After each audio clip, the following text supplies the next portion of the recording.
La tua voce libera, senza filtri né censure, la tua radio.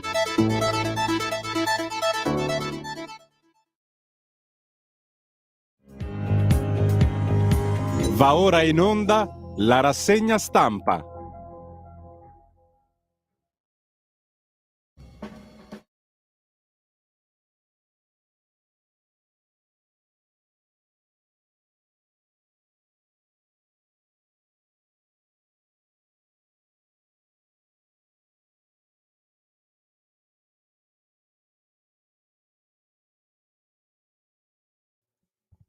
Radio Libertà, le trasmissioni tornano in diretta con la rassegna stampa di Giulio Cainarca. Grazie mille a Federico Borsari, come sempre ottimamente in regia. Quest'oggi mi riprometto anche di mandare i brani musicali che con eccezionale capacità e gusto sceglie tutti i giorni per noi dal calendario musicale, e oggi ci delizieremo di diversi brani musicali. Intanto li teniamo tutti pronti in fila. Intanto cordialissimo buongiorno a tutte le ascoltatrici e a tutti gli ascoltatori. Sono le 7:31, è mercoledì 14 giugno. Radiolibertà.net, il sito che potete percorrere, e per quanto riguarda il panorama e palinsesto della giornata andate a farvi un giro sulla pagina Facebook di Radio Libertà, qualcosa diremo dopo alla fine della rassegna stampa.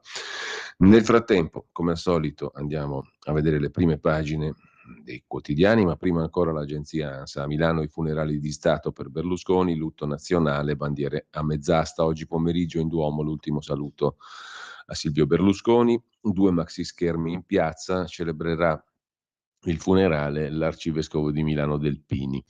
Il rapporto della Reuters ci interessa poco, l'ANSA ancora prima per affidabilità, è il secondo titolo, e lo show di Donald Trump. Biden è corrotto, io rispetto la legge. Abbiamo assistito al più malvagio e atroce abuso di potere. Negli Stati Uniti è frizzante il clima politico, per così dire. In Ucraina missili russi su Odessa, 3 morti e 13 feriti. Si teme che ci siano ancora altre persone sotto le macerie, mentre il governo è pronto a supportare le proposte di legge sull'oblio oncologico. L'appoggio di Meloni e Schillaci, stop alla richiesta di dati sulla salute per mutui o concorsi, scrive l'agenzia ANSA in primo piano. Di che cosa si tratta? Il governo guarda con grande attenzione, ha detto la Presidente del Consiglio Giorgia Meloni, alle proposte di legge parlamentari sull'oblio oncologico. Perciò, ha detto il Premier, ho chiesto al Ministro della Salute, Schillaci, di seguire l'iter e assicurare il contributo del governo. L'obiettivo è arrivare in breve tempo a una norma per dare risposte a un problema molto concreto. Il governo segue con interesse queste iniziative parlamentari e è pronto a dare il proprio supporto. Di cosa si tratta? L'oblio oncologico è in discussione in Commissione Sanità alla Camera, 9 le proposte di legge. Secondo quanto viene spiegato da una delle relatrici, la deputata di Forza Italia Marrocco, il testo dovrebbe prevedere che nei casi di procedure per l'adozione, richiesta di mutui, pratiche bancarie, assicurazioni, procedure di concorso, non sia ammessa la richiesta di informazioni concernente lo stato di salute relativamente a patologie tumorali oncologiche il cui trattamento attivo si sia concluso senza episodi di recidiva da più di 10 anni alla data della richiesta.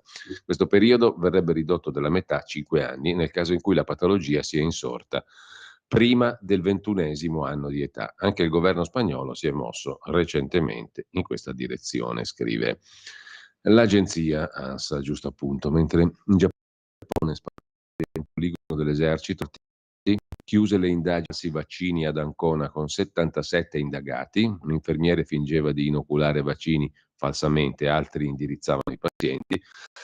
E poi c'è un'altra notizia luttuosa, è morta Flavia Franzoni, la moglie di Romano Prodi, aveva 76 anni, è deceduta in Umbria su un sentiero francescano fra Gubbio ed Assisi, mentre era con il marito Romano Prodi e con alcuni amici. Profondo cordoglio dal presidente Mattarella e da tutto il mondo politico. Il professor Prodi dice è stato un enorme dolore. Era solito dire lei era bella, lei è bella, io no.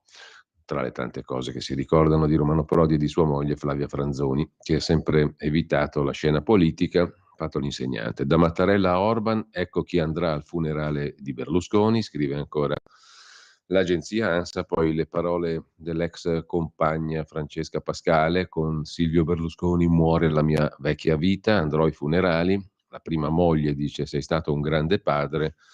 La seconda, Miriam Bartolini, in arte Veronica Lario, non si è fatta sentire. I pubblici ministeri sentono il fratello di Cata, la bambina è scomparsa a Firenze, scatta una maxi ispezione.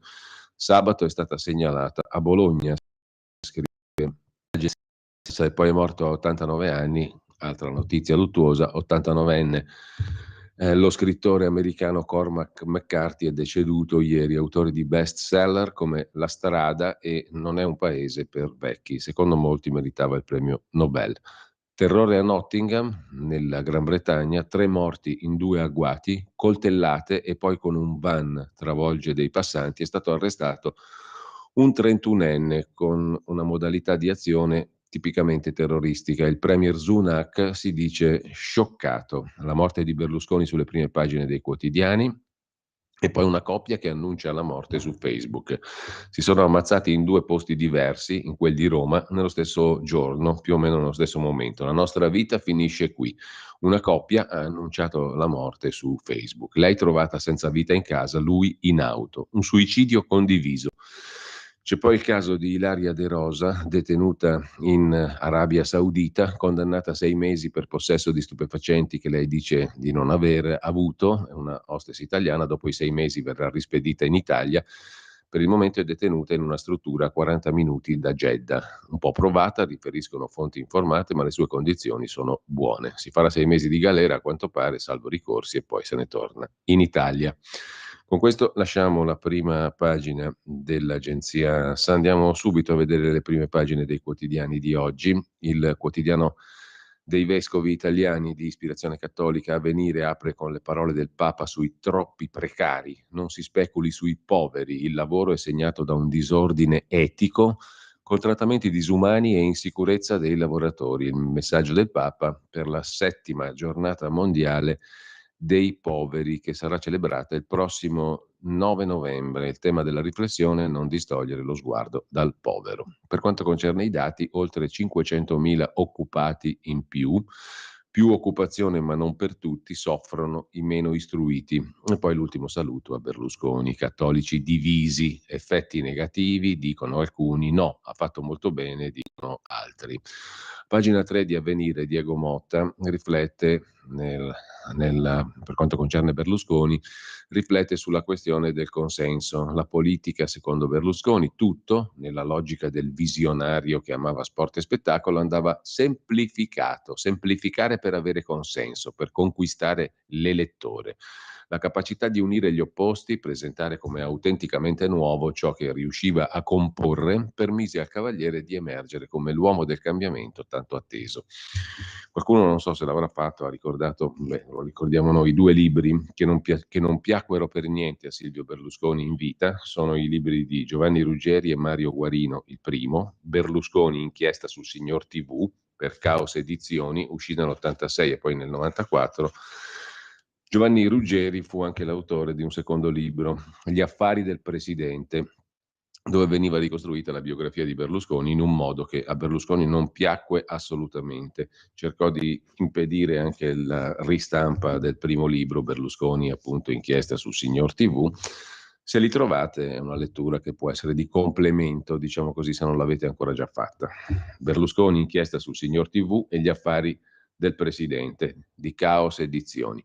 In ogni caso, tornando ad Avvenire, oggi funerali di Stato, divide il lutto nazionale, Rosy Bindi dice di no, l'incertezza del partito, e il berlusconese, il suo linguaggio, un registro medio con scivoloni del tutto voluti da osteria, dice la linguista interpellata dal quotidiano Avvenire, la linguista, la studiosa della lingua italiana Della Valle, la quale, Valeria Della Valle, sottolinea questo: era molto abile, metteva insieme le frasi fatte, i luoghi comuni, le espressioni più corrive e ogni tanto innalzava il tono. La parola latina, anche se non compresa, lo aiutava ad ammiccare verso l'alto, come il nostro Azzeccagarbugli, l'avvocato protagonista di una memorabile scena, capitolo dei Promessi Sposi, che stiamo leggendo peraltro in maniera integrale il lunedì e il giovedì dalle 17 alle 18, in replica entrambi i giorni alle 21. Sul nostro sito potete scaricare il podcast e gustarvi mentre siete nel pieno del traffico o su una bellissima strada di campagna, gustarvi la lettura integrale dei Promessi Sposi, capitolo per capitolo sul nostro sito radiolibertà.net. Detto questo, il linguaggio di Berlusconi lo conosciamo tutti, lo certifica anche la glottologa, diciamo così, e lasciamo con questo avvenire, vediamo di sfogliare anche le pagine interne molto, molto rapidamente. Ci sono su tutti i giornali le inserzioni di Mediaset per ricordare Berlusconi. Tutta Mediaset abbraccia con amore e infinita riconoscenza il fondatore Silvio Berlusconi. Oggi le trovate su tutti i quotidiani, paginate intere con questo annuncio di ringraziamento da parte di Mediaset. Mentre sempre dal quotidiano Avvenire andiamo a vedere anche velocemente la pagina milanese e lombarda, pronti 10.000 posti in piazza del Duomo, celebrerà Monsignor Delpini, l'arcivescovo di Milano, le esequie di Berlusconi. Non c'è molto altro, se non che arriva una nuova serie di treni per Trenord, la delizia dei pendolari lombardi e non solo. Il Corriere della Sera, lo vediamo subito, apre la sua prima pagina con l'addio tra dolore e polemiche, il titolo principale, poi il duello con Borrelli, l'intervista ad Alema, che tra poco vediamo, e la lettera di Giorgia Meloni in prima pagina. Ecco perché ha vinto segnando un'epoca, scrive il premier Giorgia Meloni. Silvio Berlusconi esce di scena da protagonista, molti in queste ore ne hanno raccontato l'avventura umana, imprenditoriale e politica. Lo ricorda in prima pagina sul Corriere Giorgia Meloni.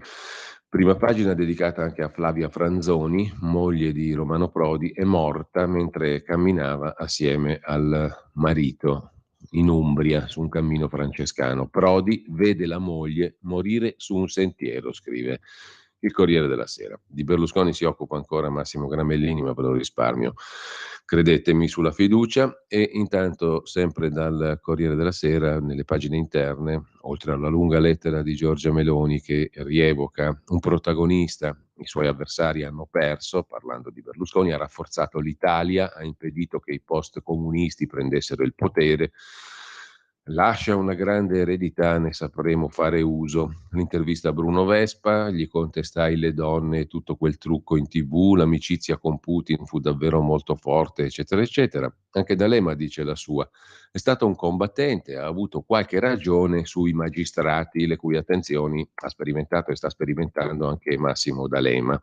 Quindi Berlusconi non aveva del tutto torto, dice oggi D'Alema. Ho provato dispiacere, sapeva suscitare simpatia, il suo segreto era una miscela di tradizione e di innovazione. Credo che il lutto non debba essere materia di polemica. Il problema sulla giustizia sollevava un problema reale, declinandolo nel modo sbagliato, dice Massimo D'Alema. Primo incontro nel 92, mi chiese perché non fa qualcosa con noi. Parlava della TV, gli dissi che non potevo, pensa un po'.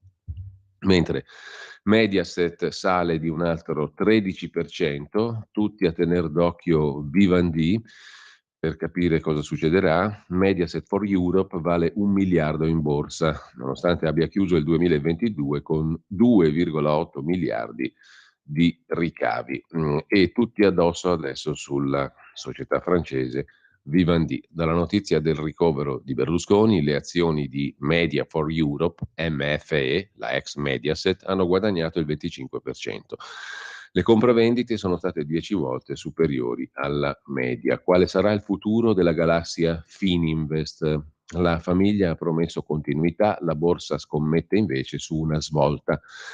Dalla notizia del ricovero di Berlusconi, le azioni Media for Europe, la ex Mediaset, sono cresciute appunto del 25%. La quantità di compravendite 10 volte superiore alla media. Il turbinio di scambi è alimentato da speculazioni sulla vendita dell'ex Mediaset, la quale oggi ha attività in Spagna e Germania e ambisce a diventare un polo europeo mediatico. Venuto meno il legame con il fondatore di Forza Italia, potrebbe allentarsi anche il controllo economico della famiglia Berlusconi sulle reti televisive che hanno accompagnato l'ex premier. Il percorso dalla teoria alla realtà però è irto di incognite, staremo a vedere. Sulla questione dell'eredità di Silvio, dal punto di vista finanziario societario, riflette con la solita puntuale precisione Mario Gerevini sul Corriere della Sera, pagina 13. Il rebus del 33%, a chi andrà la quota decisiva per l'assetto Fininvest, il patrimonio e il ruolo dei 5 figli di Marta Pascina. Il sipario sull'eredità di Berlusconi potrebbe alzarsi a breve, addirittura nei giorni successivi al funerale. All'assemblea Fininvest fine giugno, per bilancio e nomine, si arriverebbe con assetti definiti. Il principale interrogativo è se sarà confermato tutto o se si modificherà l'assetto. Tutto ruota intorno alle ultime volontà di Berlusconi e a una percentuale, quella del 33%. Non esistono conferme che Berlusconi abbia lasciato un testamento, ma è più che un'ipotesi. La famiglia è articolata, il patrimonio da dividere anche. Berlusconi avrebbe dosato ogni mossa per scongiurare uno scenario alla Agnelli Elkann. Nel documento, nel testamento, che dovrebbe essere nelle mani del notaio del gruppo Arrigo Roveda dello studio RLCD di Milano, sono contenute le volontà di Berlusconi sulla destinazione del 33% del patrimonio, cioè la quota disponibile per chi non ha coniuge ma ha più figli, che sono 5 in totale. Questo significa grosso modo 1 miliardo e 300 milioni su 4 complessivi, calcolando partecipazioni azionarie e immobili. Altro discorso sono opere d'arte e beni non registrati che sfuggono a una classificazione e a una valutazione. Perché la quota del 33%, sottolinea Gerevini? Perché alla morte del testatore una parte del patrimonio spetta ai parenti, di solito coniuge, figli, genitori. La parte di eredità che spetta di diritto ai legittimari varia. In presenza di prole, al figlio e al coniuge superstite spetta il 33%, con 2 figli a costoro va il 50%, al coniuge il 25%. In assenza del coniuge superstite, il figlio ha diritto alla quota legittima nella misura del 50%. Se i figli sono più di uno, la legittima ammonta al 66,66% del patrimonio e si spartisce in parti uguali. Per questo rimane la quota del 33% su cui si sofferma Mario Gerevini. Ebbene, scrive ancora Gerevini, in quel 33% dovrebbe rientrare anche la quota Fininvest. Semplificando, siccome Berlusconi deteneva il 61%, ciò significa che circa il 40% viene assegnato in automatico ai figli, 8% a testa, che sono gli unici altri azionisti della holding alla testa del gruppo. Risultato, già oggi Marina e Pier Silvio hanno poco meno del 16% ciascuno, mentre i 3 figli del secondo matrimonio, Barbara, Luigi e Eleonora, vanno complessivamente al 46%, dunque raggiungono la quota di maggioranza relativa, perché i primi 2 figli, Marina e Pier Silvio, arrivano a 32%. Per dare un'idea terra a terra, il dividendo l'anno scorso era stato di 150 milioni, da distribuire in percentuale sul capitale. In questa ripartizione, i primi 2 figli 32 e gli altri 3 figli 46%, il 20% è dirimente per il controllo ed è nella gestione di questo pacchetto che Berlusconi potrebbe aver deciso di fare entrare nella cassaforte Marta Fascina e, secondo alcuni, anche alcuni storici amici come Confalonieri e Galliani. Si tratta di pure congetture. La fondatezza del tutto dovrà essere verificata. Nella storia di Fininvest, almeno da quando sono state smantellate le fiduciarie che schermavano la proprietà, nessun membro esterno alla famiglia è entrato mai nel capitale. Così ricorda Mario Gerevini sul Corriere della Sera. Gli anti-berlusconiani si dividono, la stretta di mano tra il cavaliere Borrelli, il messaggio della prima moglie, il silenzio di Veronica, da Milano a Roma, le radici, l'ascesa, eccetera, eccetera. Scrive ancora il Corriere della Sera, le vignette di Emilio Giannelli, con lui mi sono divertito, e poi frase per frase le battute, gli affondi, le provocazioni di Silvio Berlusconi. Gian Antonio Stella fa 2 pagine, 26 e 27, riprendendo alcune frasi, alcune delle quali per esempio riguardano Salvini. Il 25 di settembre del 2022 Berlusconi disse: con la Lega andiamo d'accordissimo, perché io ho nutrito un'amicizia fruttuosa con Matteo Salvini, che è una brava persona. ha solo bisogno di essere un po' inquadrato perché anche lui non ha lavorato mai, per cui farò io il regista del governo. E poi Gheddafi, Englaro, le intercettazioni, eccetera, eccetera. Tutto il resto lo trovate a pagina 26 e 27 del Corriere della Sera, sono le frasi più o meno memorabili secondo Gian Antonio Stella di Silvio Berlusconi. E lasciamo con questo il Corriere della Sera, andiamo a dare un'occhiata anche al Fatto Quotidiano di Marco Travaglio. I funerali non di Stato, ma dello Stato, sottolinea il Fatto nel titolo d'apertura. E le Camere sospendono i voti per 7 giorni. Mattarella, Meloni, Schlein in Duomo. Non merita la Chiesa, dice padre Zanotelli. Forza Italia si sfarina tra debiti e guerra di successione, Mediaset in declino va verso la vendita, poi certamente ci sarà qualcuno che dirà dobbiamo tutelare l'italianità se si vende Mediaset, una delle reti, chissà quale rete televisiva, e a quel punto ci sarebbero dei candidati che qualcuno già intravede molto precisamente, con molti soldi in tasca, a comprarsi una delle reti di Berlusconi per mantenere l'italianità. Intanto nelle ultime 24 ore altri 6 morti in incidenti sul lavoro, dalla Lombardia alla Sicilia, da inizio anno siamo a più di 300, una strage infinita e silenziata, scrive il Fatto Quotidiano in prima pagina. Poi vediamo che le pagine interne, nel frattempo uno sguardo all'articolo di Marco Travaglio, oggi intitolato La leggenda del santo corruttore.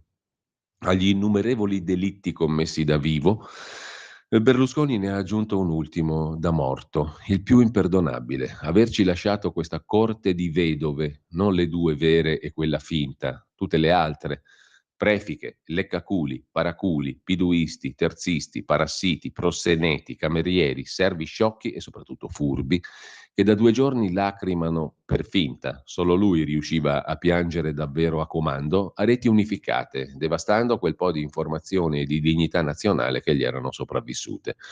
Il giorno di lutto nazionale e i 7 di lutto parlamentare, più che a Berlusconi, sono un omaggio a Fantozzi e ai funerali della madre del mega direttore naturale Conte Lamberti, immaturamente scomparsa all'età di 126 anni. Ora mancano solo la Coppa Cobram di ciclismo da Arcore a Pinerolo e la statua del Decuius all'ingresso del Fu Parlamento, con inchino forzato e craniata incorporata per i cari inferiori. Le cascate di saliva che tracimano da ogni canale TV e da ogni giornale, scrive Travaglio, regalano perle inimmaginabili perfino nei suoi anni d'oro. L'ex conduttore Mediaset intervista sulla 7 il suo editore, ex Mediaset, su quanto era buono e democratico l'editore precedente, che stipendiava entrambi prima che lo mollassero, perché era troppo buono e democratico. Qui stiamo parlando di Mentana, naturalmente, di Cairo. L'ex direttore del Corriere, Paolo Mieli, si pente in diretta dell'unico scoop della sua vita, l'invito a comparire del 94 a Berlusconi per le mazzette alla Guardia di Finanza. Mieli accusa i pubblici ministeri di non averlo torchiato a dovere per estorcergli le sue fonti, che lui avrebbe senz'altro spiattellato in barba alla deontologia professionale, e comunque si scusa pubblicamente per aver pubblicato una notizia vera. Renzi, un Berlusconi che non ce l'ha fatta, saltella da una rete all'altra per leccare la bara a distanza, sperando di ereditare qualche briciola dal desco del caro estinto, peraltro invano, a parte i processi. Il ragionier Cerasa, un Sallusti che non ce l'ha fatta, dipinge sul foglio, col pennino intinto nella bava, il leader più estremista e populista mai visto in Europa come argine all'estremismo e al populismo. E siccome era culo e camicia con Putin, pure come seduttore atlantista. Attori, registi e soubrette de sinistra spendono capitali in necrologi piangenti per l'amico Silvio, sperando che pure gli eredi si ricordino degli amici. Francesco Gaetano Caltagirone svela finalmente chi fa i titoli e gli editoriali del suo Messaggero, firmandone finalmente uno al posto dei soliti nom de plume, un uomo che ha lasciato un'orma profonda, più che altro un'impronta digitale e un vuoto incolmabile nelle casse dell'erario, scrive Marco Travaglio in prima pagina. Prosegue poi nell'ultima pagina il suo editoriale. Il Corriere della Sera fa rivoltare nelle tombe Montanelli, Biagi, Sartori col titolo Cubital Vedovile, l'Italia senza Berlusconi, presidiato da una schiera di lingue dirette sul presentatarm e seguito dalla doverosa intervista all'editore Cairo che parla alla sua TV ma anche al suo giornale, caso mai qualcuno pensasse che il berlusconismo è morto con B. Berlusconi. La Moratti assicura che la sua Rai del 94 era liberissima perché Berlusconi l'aveva nominata presidente, ma poi non fece mai pressioni. Non ce n'era bisogno. Così lei poté nominare direttori i berlusconiani, Rossella, Mimun, Vigorelli, a sua insaputa. Le camere penali smentiscono persino Coppi. Berlusconi perseguitato dai PM, mai pensato, ha detto l'avvocato Coppi. E piangono comprensibilmente il cliente più illustre e munifico della categoria, oggetto di un'aggressione politico-giudiziaria che non ha precedenti nella storia della Repubblica, dicono gli avvocati, visto che ha subito decine e decine di indagini e processi con accuse fino alla collusione mafiosa, al ruolo di mandante di stragi, conclusesi con una sola condanna per elusione fiscale. Così gli avvocati. A parte il fatto, commenta Travaglio, che non fu per elusione né per evasione, ma per frode fiscale pluriaggravata da 368 milioni di dollari, di cui 360 prescritti, come altri 9 processi per gravissimi reati accertati ma rimasti impuniti perché l'imputato aveva dimezzato i termini di decorrenza, senza dimenticare i fedelissimi finiti in galera al posto suo e i soldi alla mafia consacrati dalla sentenza dell'Utri. Le camere penose, non penali, potrebbero vergare una nota identica per Al Capone, perseguitato con accuse di mafia ma condannato solo per elusione fiscale. Un solo beneficato, Vittorio Feltri, conclude Marco Travaglio, ha il coraggio di dire la verità. Non posso parlarne male perché mi ha fatto ricco. Tutti gli altri ammantano le pompe funebri di rivoluzione liberale, ha cambiato l'Italia, anche se si scordano le 60 leggi ad personam e non riescono a citare uno straccio di sua riforma che abbia migliorato la vita di qualcuno che non fosse lui. Infatti vanno forte le corna a Caferes, il cucù alla Merkel, lo sguardo lubrico alla Obama e la spolverata alla sedia, come se uno statista si misurasse dal numero di guittate. Ma il ridicolo eccesso santificatorio, conclude Marco Travaglio, non si deve solo al fatto che B si è comprato mezza Italia che conta e l'altra mezza avrebbe pagato per vendersi. Chi ha retto il sacco a un bandito per decenni ora deve dimostrare che era cosa buona e giusta. E chi vorrebbe delinquere anche lui in santa pace, avendo perso il grande alibi, cerca almeno un lasciapassare, un santo patrono. Oscar Wilde diceva che certi uomini migliorano il mondo soltanto lasciandolo, ma ora che ha raggiunto il paradiso fiscale, possiamo dire senza tema di smentita che il padrone morto era molto meglio dei servi vivi. Così Marco Travaglio in prima pagina. Le pagine interne sono dedicate alle camere chiuse, la guerra per i pass al funerale di oggi, Mediaset che è in declino, il blitz delle nomine pro fascina, ma nel partito c'è ancora Ronzulli che pretende spazio, il Corriere e la 7, in casa Cairo non si parla male degli amici, anche Mentana giù a Pecorina. Il primo quotidiano italiano dedica solo poche righe all'indagine fiorentina sui presunti mandanti delle stragi del 93 e anche i giornali e i TG si inchinano a Silvio Berlusconi. Dell'Utri rimane solo, ma Firenze continua a indagare sulle stragi. E poi, visto da Montanelli, c'è una ripubblicazione di alcuni stralci del libro Indro il Novecento, edito da Rizzoli nel 2021. Li cura Marco Travaglio, quell'oculo nel mausoleo e l'allergia di Berlusconi alla verità. Il tutto inizia il 2 giugno del 1906, i ricordi di Montanelli, Indro Montanelli, iniziano il 2 giugno del 77, quando un comando delle Brigate Rosse gambizza Indro Montanelli ai Giardini Cavour a Milano, davanti alla sede del giornale. Ricoverato alla clinica La Madonnina, Indro Montanelli riceve la visita di una sua recente conoscenza che presto entrerà nell'azionariato del quotidiano. È proprio Berlusconi. E Montanelli ne parla così. Non riuscivo più a staccarmelo dal letto. Piangeva a dirotto, si disperava, non faceva che chiedermi come mi sentissi e gli feci notare che avevano sparato a me, non a lui. Non ci fu nulla da fare, mi toccò fargli coraggio, temevo che mi svenisse sulla barella da un momento all'altro. Dopodiché, verso la fine degli anni '80, Berlusconi invita Montanelli a pranzo ad Arcore. Dopo il caffè lo porta in visita guidata al mausoleo funerario che si è fatto costruire nel parco di Villa San Martino, un'opera monumentale dello scultore Pietro Cascella. Un sacrario, granito bianco, 7,5 metri per 7,5 metri, sobriamente ispirato alla tomba di Tutankhamon, in stile che qualcuno definisce assiro-milanese, con i 36 posti loculo, torce ardenti, sarcofagi variopinti, simboli esoterici, un gigantesco gruppo elettrogeno. Indro Montanelli trattiene a stento le lacrime. Mi mostrava tutti quei loculi, racconta Montanelli, intorno al suo sarcofago da faraone e mi diceva: Indro, vedi, questo è il cerchio dell'amicizia. Lì andrà Fedele Confalonieri, lì Marcello Dell'Utri. Poi a tradimento mi indicò un loculo vuoto. Ecco, lì io sarei veramente onorato se tu, Indro, volessi.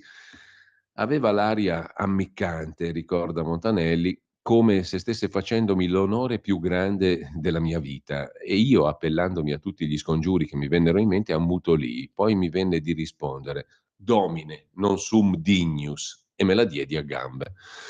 Ci sono tanti altri ricordi di Indro Montanelli in queste 2 pagine che Marco Travaglio cura. Nel '94 Berlusconi entra in politica, prova a trasformare il giornale nell'organo di Forza Italia. Montanelli se ne va con 50 redattori, fonda La Voce, quotidiano che sarà un disastro. Il Cavaliere vince le elezioni, diventa premier, vara il decreto Biondi, bla bla bla. Questo sul Fatto Quotidiano, i ricordi di Indro Montanelli. Il calcio e tutto il resto, Tommaso Montanari, rettore di una università da qualche parte in Toscana, mi pare, per Berlusconi non alzo la bandiera a mezz'asta, dice l'esimio rettore. Mentre lasciamo il Fatto Quotidiano, andiamo a vedere Il Giornale. L'Italia per Silvio è il titolo in prima pagina. Tutto il paese si ferma per salutare Berlusconi, funerali di Stato in piazza, nel Duomo, Piazza Duomo a Milano, con Mattarella e altri leader internazionali. La lettera di Pier Silvio: papà ha fatto tanto, sarà un esempio per tutti noi, un pacificatore perseguitato, lo definisce Augusto Minzolini nell'editoriale, l'articolo di fondo sul giornale. Pagina 2, tutta l'Italia si ferma, arrivano i capi di Stato, Arcore come Camelot, scrive niente meno Stefano Zurlo, dentro il silenzio, fuori si prega per il re. Centinaia di persone a Villa San Martino, santuario, meta di pellegrinaggio, visita di Meloni e dei vice Salvini e Tajani. Saranno presenti anche Mattarella, la Premier e i vari leader. Il mausoleo di Cascella, eccolo qui, progettato per la famiglia, ricorda il giornale. Per Silvio doveva essere un dormitorium, al centro la sua monumentale tomba in marmo e intorno 36 loculi per i familiari e per gli amici, con Falonieri, Letta, Dell'Utri, Galliani. La gens berlusconiana. Berlusconi voleva rendere conviviale, si fa per dire, scrive oggi il giornale, anche l'ultimo riposo. Gli piaceva scherzarci sopra, parlare della morte per esorcizzarla, allontanarla con la gioia di vivere, in fondo conviverci per impararla ad accettarla, per imparare ad accettarla. Nel parco di Arcore, fine anni '80, Berlusconi commissionò allo scultore Pietro Cascella un'opera faraonica realizzata in 3 anni con 100 tonnellate di marmo bianco. Si chiama Volta Celeste e la vedova Cascella, Cordelia von den Steinen, rivela che si basò sul bozzetto di un monumento ad Archimede e alla sua passione per l'universo, mai realizzato a Siracusa, realizzato invece ad Arcore. Diciamo subito che probabilmente non ospiterà le spoglie di Berlusconi. Per legge non si possono seppellire i morti fuori dai cimiteri. Infatti il mausoleo è vuoto. Il papà e la mamma di Silvio Berlusconi riposano nella tomba di famiglia al cimitero monumentale di Milano, però questo progetto racconta qualcosa del rapporto con la morte di Silvio Berlusconi. Ce l'aveva sempre presente, era l'altra faccia del suo attaccamento alla vita. Cascella spiegò che Berlusconi gli disse nell'89: non farmi una cosa mortuaria con le falci, i teschi. Cascella pensò all'alto, al cielo, fece una scultura astratta all'esterno di marmo, una scala in travertino fino all'interno, un vestibolo, una porta scorrevole in pietra, un corridoio che porta alle tombe. Insomma, costruirsi un mausoleo così gigantesco, fenomenale, faraonico, ben sapendo che non ci puoi andare, dice molto, diciamo così, psicologicamente. Intorno 12 colonne con sopra sfere, semisfere, figure ispirate a Guernica di Picasso. Si è parlato di simboli massonici, di ispirazione al faraone Tutankhamon. Nulla di tutto questo, scrive il giornale. Però si è mai vista una tomba col riscaldamento? Quella di Silvio ce l'ha. Tra ganci alle pareti, simboli dell'amicizia, bassorilievi con frutta e cibo, un motore Ruggerini per il caldo e per la luce. Qualcuno parlò di impianto di ibernazione. Fake news. Certo, Berlusconi aveva il pallino della longevità, ricorda ancora Anna Maria Greco in questo un bel pezzo a pagina 3 del giornale di oggi. Nel 2004 il suo medico personale Umberto Scapagnini, sempre alla ricerca dell'elisir di lunga vita, disse: Berlusconi è tecnicamente quasi immortale, ci seppellirà tutti. La sua vera età è 55 anni invece di 68 all'epoca.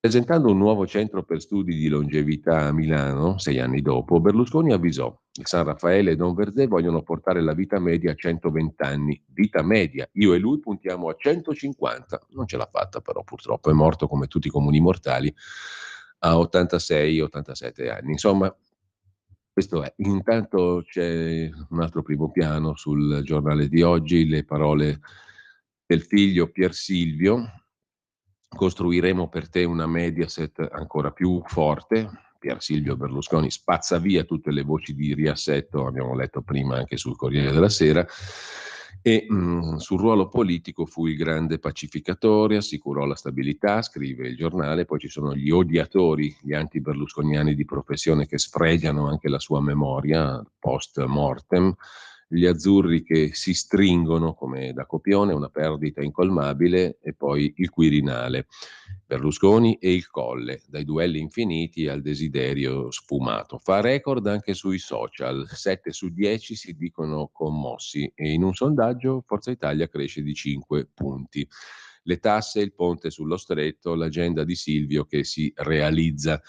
E poi Paolo Mieli che svela il golpe del 94. L'avviso ci arrivò alle 14, fu la procura di Milano. La scoperta dell'acqua calda era niente in confronto alle parole di Paolo Mieli. L'ex direttore del Corriere ha rivelato alla 7 il documento a noi 8 ore prima che a Berlusconi, ma non sono mai stato interrogato sulla fuga di notizie, non ritennero di chiamarmi.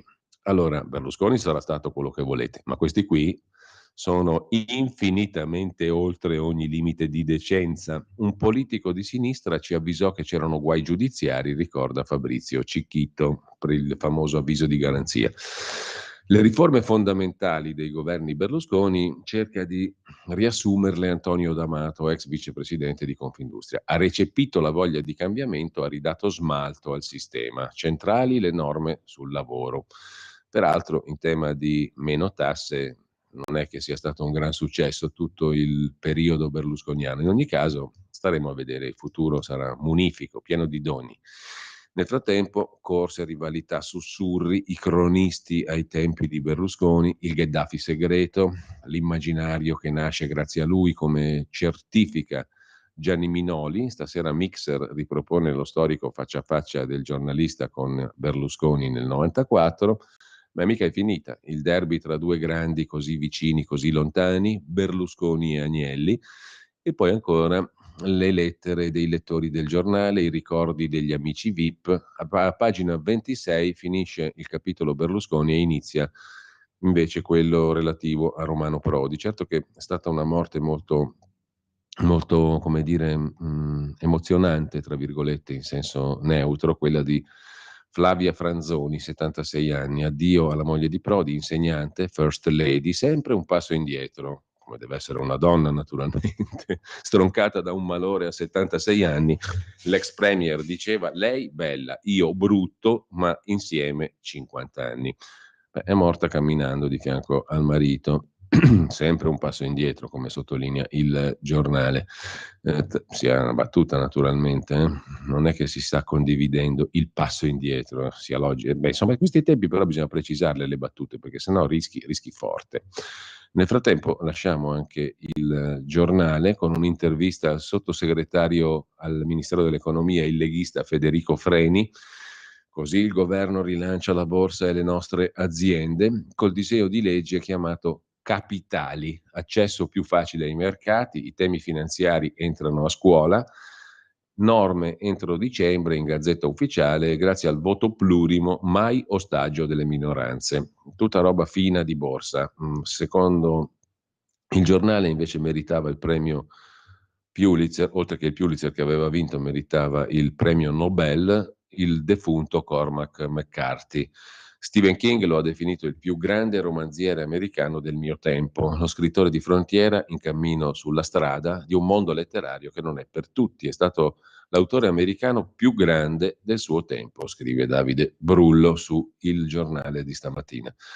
Su Milano e Lombardia c'è poco da dire, il ricordo di Berlusconi in aula con un giovane Salvini in consiglio comunale a Milano e poi Sporcizia, Area C, City Life, le delusioni della Milano di Berlusconi. Lasciamo il giornale, diamo un'occhiatiella anche al Giorno, ci arriviamo, il quotidiano nazionale, Giorno, Nazione, Resto del Carlino, la prima pagina tra un po' comparirà davanti ai nostri occhi, più o meno miracolosamente, ci fidiamo, siamo sicuri, ne siamo certi, per il momento fatica a comparire, come tutte le cose belle della vita si fa attendere, eccola qua in primo piano nel nome del padre, sono i figli di Silvio Berlusconi, naturalmente, e tutto il primo piano è dedicato al pellegrinaggio ad Arcore, questa è la parola usata, i funerali di Stato, il lutto nazionale, Tajani e il fattore fascina, cosa succederà in Forza Italia, Renzi straintervistato, oggi anche dal quotidiano nazionale, nulla sarà più come prima, dice l'ex sindaco di Firenze, nonché premier.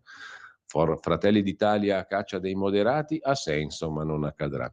L'analisi di un'epoca, un'altra intervista al politologo Orsina, anche lui intervistato 300 volte in questi giorni, era un protagonista assoluto e l'acuta opinione del politologo. Poi via l'abuso d'ufficio, stretta sulle cimici, un tributo a Silvio. La riforma della giustizia la dedichiamo post mortem a Silvio Berlusconi. L'ex ministro Cirino Pomicino, Silvio bravo a rilanciarsi, ma senza di lui il partito non esiste. Il suo limite è stato non pensare al dopo. Aveva alti e bassi, ma ha costretto tutti a giocare sul suo tavolo. E poi c'è Letizia Moratti, la mia parabola con lui, ha unito i popolari, ora ripartiamo da lì. La TV e la sfida europea dovrà allearsi con Vivendi, prevede qualcuno. Poi c'è l'addio a Flavia Prodi, una first lady atipica. L'amico Gnudi, Piero Gnudi, dice Romano è disperato, lei era insostituibile, la moglie defunta camminando su un cammino francescano in Umbria. Era la sua consigliera. L'ex ministro racconta la telefonata ricevuta da Prodi. Quante vacanze all'Elba? C'è un vuoto enorme. È morta piuttosto giovane, 76 anni, la signora Flavia Franzoni. Lasciamo con questo anche il quotidiano nazionale, vediamo il Mattino di Napoli, sono intanto le 8:12, il tempo scorre implacabile. Avanti con le idee di Silvio, è il virgolettato che apre il quotidiano napoletano. Forza Italia conferma le scelte di Berlusconi, in questo caso è Tajani a garantirlo, seguiremo la sua linea. La famiglia promette continuità anche per quanto concerne l'impero editoriale, l'impero finanziario, industriale, eccetera. Dal Mattino al Tempo di Roma, il quotidiano romano apre a tutta pagina la resa dei nemici. Anche i nemici cantano le lodi di Silvio. Anche gli storici rivali rendono onore all'uomo che li ha sempre sconfitti, sentenzia il Tempo. Famiglia e amici più stretti ieri a Villa San Martino per la Camera Ardente, oggi funerali di Stato, Duomo Milano, attese oltre 15.000 persone, ma Piazza Duomo sarà chiusa dalle 10 del mattino tra poco. Bindi, Montanari, Vauro, gli ultimi talebani anti-Cav, scrive Il Tempo, e poi Mediaset vola in borsa sotto le voci di vendita, ma la Fininvest smentisce qualsiasi riassetto. Forza Italia guarda al futuro. A centropagina incrociamo l'ex presidente degli Stati Uniti Donald Trump, arrestato al suo arrivo alla Corte federale di Miami, in Florida, dove era atteso per l'udienza di convalida della sua incriminazione. Trump, messo in stato di arresto, è stato poi rilasciato dopo la dichiarazione di innocenza su tutti i 37 capi d'accusa. Secondo i giudici del tribunale non sussistono rischi di fuga. Questo non vuole fuggire, questo vuole tornare a fare il presidente, costui anzi, vuole tornare a fare il presidente degli Stati Uniti d'America. Nelle pagine interne, onore a Berlusconi, tutti in fila ad Arcore, Milano si ferma per il CAV, gli ultimi anti-berlusconiani, da Rosy Bindi a Bauro, Forza Italia che va avanti e ratifica le ultime nomine decise da Berlusconi, Mediaset che vola in borsa e Gianluigi Paragone che dopo aver girovagato variamente, oltre a essere stato di sinistra, di destra, di centro e poi contro la sinistra, contro la destra, contro il centro, direttore del quotidiano La Padania, indipendentista, secessionista, bossiano, antibossiano, ora è quasi berlusconiano. L'ultimo colpo di genio di Berlusconi è stato sulla guerra. Aveva ragione, sottolinea Gianluigi Paragone. Da par suo, va detto. Intanto è morta la moglie di Romano Prodi, c'è tutta una pagina del Tempo dedicata a questo lutto improvviso, un malore durante un'escursione. Con questo lasciamo anche il quotidiano romano, il Tempo, e andiamo a vedere la prima pagina di Repubblica, che adesso ci compare fantasticamente davanti agli occhi, il titolo con la foto "Un lutto per dividere". Intanto arriva anche la riforma della giustizia, via l'abuso d'ufficio e arresti decisi da più giudici, non da uno solo.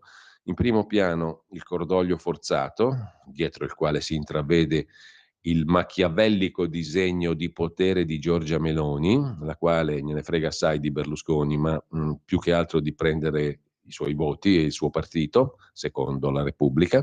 Il blitz di Fascina, i suoi e i vertici del partito, ma lo vediamo sfogliando le pagine interne. C'è una trascurabilissima intervista a Emma Bonino, a pagina 3 di Repubblica. È eccessivo e fuori luogo bloccare i lavori del Parlamento, dice la signora Bonino. In 10.000 per i funerali di Stato. Anche Mario Draghi andrà al funerale di Silvio Berlusconi, ma ci vanno tutti. E poi Stefano Cappellini si occupa della sinistra e della beffa della storia riscritta dai vincitori. La sinistra non ci ha capito mai un cacchio, sostanzialmente, sostiene Cappellini su Repubblica. Un'intervista in primo piano a Danilo Ceccarelli, vice procuratore dell'Unione Europea. Cancellare il reato d'abuso d'ufficio come vuol fare il governo ci mette contro l'Europa. Arriva il bavaglio di Nordio, vietato pubblicare le intercettazioni se non sono agli atti, e poi cancellazione del reato d'abuso d'ufficio. Sulla riforma della giustizia avremo modo di parlare poi dettagliatamente. Lo spettro di Meloni, il retroscena di Repubblica. La Meloni c'ha la Meloni con l'articolo naturalmente, scrive il Tito, Claudio Tito su Repubblica. Il Tito scrive che la Meloni c'ha uno spettro si aggira per la mente di Giorgia Meloni, un governo tecnico dopo il terremoto che travolgerà Forza Italia. Insomma, Giorgia Meloni teme che il partito di Berlusconi possa non sopravvivere al suo leader. L'incubo è quello di una crisi e poi arriva un altro bel tecnico. Dobbiamo far capire agli uomini di Silvio che non ci saranno le elezioni anticipate. Questo è lo spettro di Giorgia Meloni secondo Repubblica. Dopodiché c'è Marta Fascina che piazza i suoi ai vertici di Forza Italia, proprio alla vigilia del funerale, che spudorata, suggerisce Repubblica, con Emanuele Lauria, il Lauria. Il comitato di presidenza ratifica le nomine di coordinatori e commissari. In imbarazzo la minoranza antigovernativa ronzulliana. Dovevano essere congelate tutte queste decisioni con la morte di Berlusconi, ma la replica è un atto dovuto. Il cratere dei debiti, il rebus del simbolo, Forza Italia è già in rotta. Il soggetto politico è in mano a Marina Berlusconi e agli altri figli, grazie a che cosa? Alle fideiussioni da 100 milioni di euro che le società di Berlusconi hanno sul partito. In sostanza il partito è indebitato per 100 milioni con le società berlusconiane. Intanto Giorgia Meloni ora torna a scrivere, farà un nuovo libro prima delle europee. E Alessandro Sallusti sta scrivendo il libro insieme a Giorgia Meloni, la sta aiutando a scrivere. La premier al lavoro su un libro top secret, forse un manifesto. Giorgia Meloni scriverà il libro prima delle europee e glielo scrive insomma Alessandro Sallusti, glielo cura, fa il correttore di bozze e l'impaginatore. Mentre la guida a Marina, secondo un sondaggio, deve essere lei, la figlia Marina, a guidare la baracca. Gli elettori di Silvio vogliono la dinastia, anche politicamente, secondo Repubblica. Sempre dalla prima pagina, poi dal primo piano, anzi, di Repubblica, c'è un'intervista, siamo esattamente a pagina 16, dove Giovanni Pons si occupa del futuro di Mediaset. Pier Silvio ha garantito la continuità e poi c'è un'intervista, dicevamo, all'ex amministratore delegato di Fininvest Ubaldo Livolsi, che fu colui che quotò in borsa Mediaset. Bolloré è inaffidabile, Cairo, da lui nessun beneficio. Ubaldo Livolsi, amministratore delegato della Fininvest negli anni 90, fu l'artefice della quotazione di Mediaset, indispensabile alla luce dei debiti della società. Nel 92 l'Italia fu sconvolta, ricorda Livolsi, da una crisi finanziaria senza pari, qualcuno se la ricorderà, con una duplice svalutazione della lira e il governo Amato che durante la famosa notte tassò i depositi bancari. Questo se lo ricordano tutti, anche chi non era ancora nato. Congiuntamente ci fu Mani Pulite, questo provocò il credit crunch, cioè le banche volevano rientrare dai crediti concessi. Fininvest era reduce da importanti investimenti per l'acquisizione della Standa e la battaglia per la Mondadori. Aveva raggiunto un livello di indebitamento elevato. I suoi libri però non valorizzavano importanti asset creati dal nulla, cioè Mediaset e Mediolanum, che generavano liquidità. Il mio compito fu valorizzare questi asset andando in borsa, così ne cedemmo una parte al mercato senza perderne il controllo. Da allora sono trascorsi quasi 30 anni, lo scenario dei media è cambiato, basti vedere Meta e ChatGPT. Domanda Aldo Fontanarosa su Repubblica a Ubaldo Livolsi, che fu amministratore della Fininvest negli anni 90 e la portò in borsa. Lei ritiene che Mediaset for Europe, Media for Europe, insomma la galassia, l'ex Mediaset di famiglia Berlusconi, presenti criticità? Risponde Livolsi, il mondo sta certamente cambiando, le nuove tecnologie saranno sempre più elementi di discontinuità, di fatto però il numero di chi usufruisce dei media aumenta e Media for Europe, la nuova Mediaset insomma, è in grado di operare con successo. La TV generalista è un affare o è in declino? Sto sentendo questa canzone da molti anni, risponde Livolsi. Ritengo sia soprattutto un tema di contenuti. Conta la capacità di rispondere intelligentemente alle richieste dei nuovi utenti. Il successo di Fiorello, in onda in un orario insolito, ne è dimostrazione. Coinvolge milioni di giovani. Qualche idea per il riposizionamento di Media for Europe, cioè la vecchia Mediaset, deve realizzare programmi con contenuti intelligenti che rispondano alle esigenze differenziate dei telespettatori. Fondamentale distribuire gli stessi contenuti su tutte le piattaforme. È auspicabile un'alleanza di Mediaset, o per essere più precisi, come si chiama adesso, Media for Europe MFE, con un attore globale dei media? Le alleanze globali, risponde Livolsi, vanno viste con grande attenzione. Io non sono favorevole alla standardizzazione dei contenuti, quindi l'originalità va mantenuta e spesso non si trova nei grandi player. Livolsi non fu contrario all'ipotesi di una cessione Mediaset a Rupert Murdoch, ma, racconta lo stesso professionista, il contesto storico e politico di allora era differente. La scelta di mantenere Mediaset all'interno del gruppo Fininvest si è rivelata giusta. Due possibilità per la famiglia Berlusconi adesso: andare con Bolloré, cioè Vivendi, oppure con Cairo. Oltre a Cairo però c'è qualcun altro in Italia che ha molta liquidità nel settore dei media, non lo nomina ancora nessuno, vedremo. Comunque, due possibilità per la famiglia Berlusconi: Bolloré o Cairo. Bolloré, risponde Livolsi, non si è dimostrato interlocutore affidabile per Mediaset e non credo che l'integrazione con Cairo possa portare valore aggiunto. La fiammata in borsa dei titoli della galassia Mediaset è naturale in casi come questi, cioè dopo la morte del fondatore. Tuttavia Mediaset è gestita dai figli di Berlusconi già da anni, dunque dubito che ci saranno importanti cambiamenti nell'azionariato.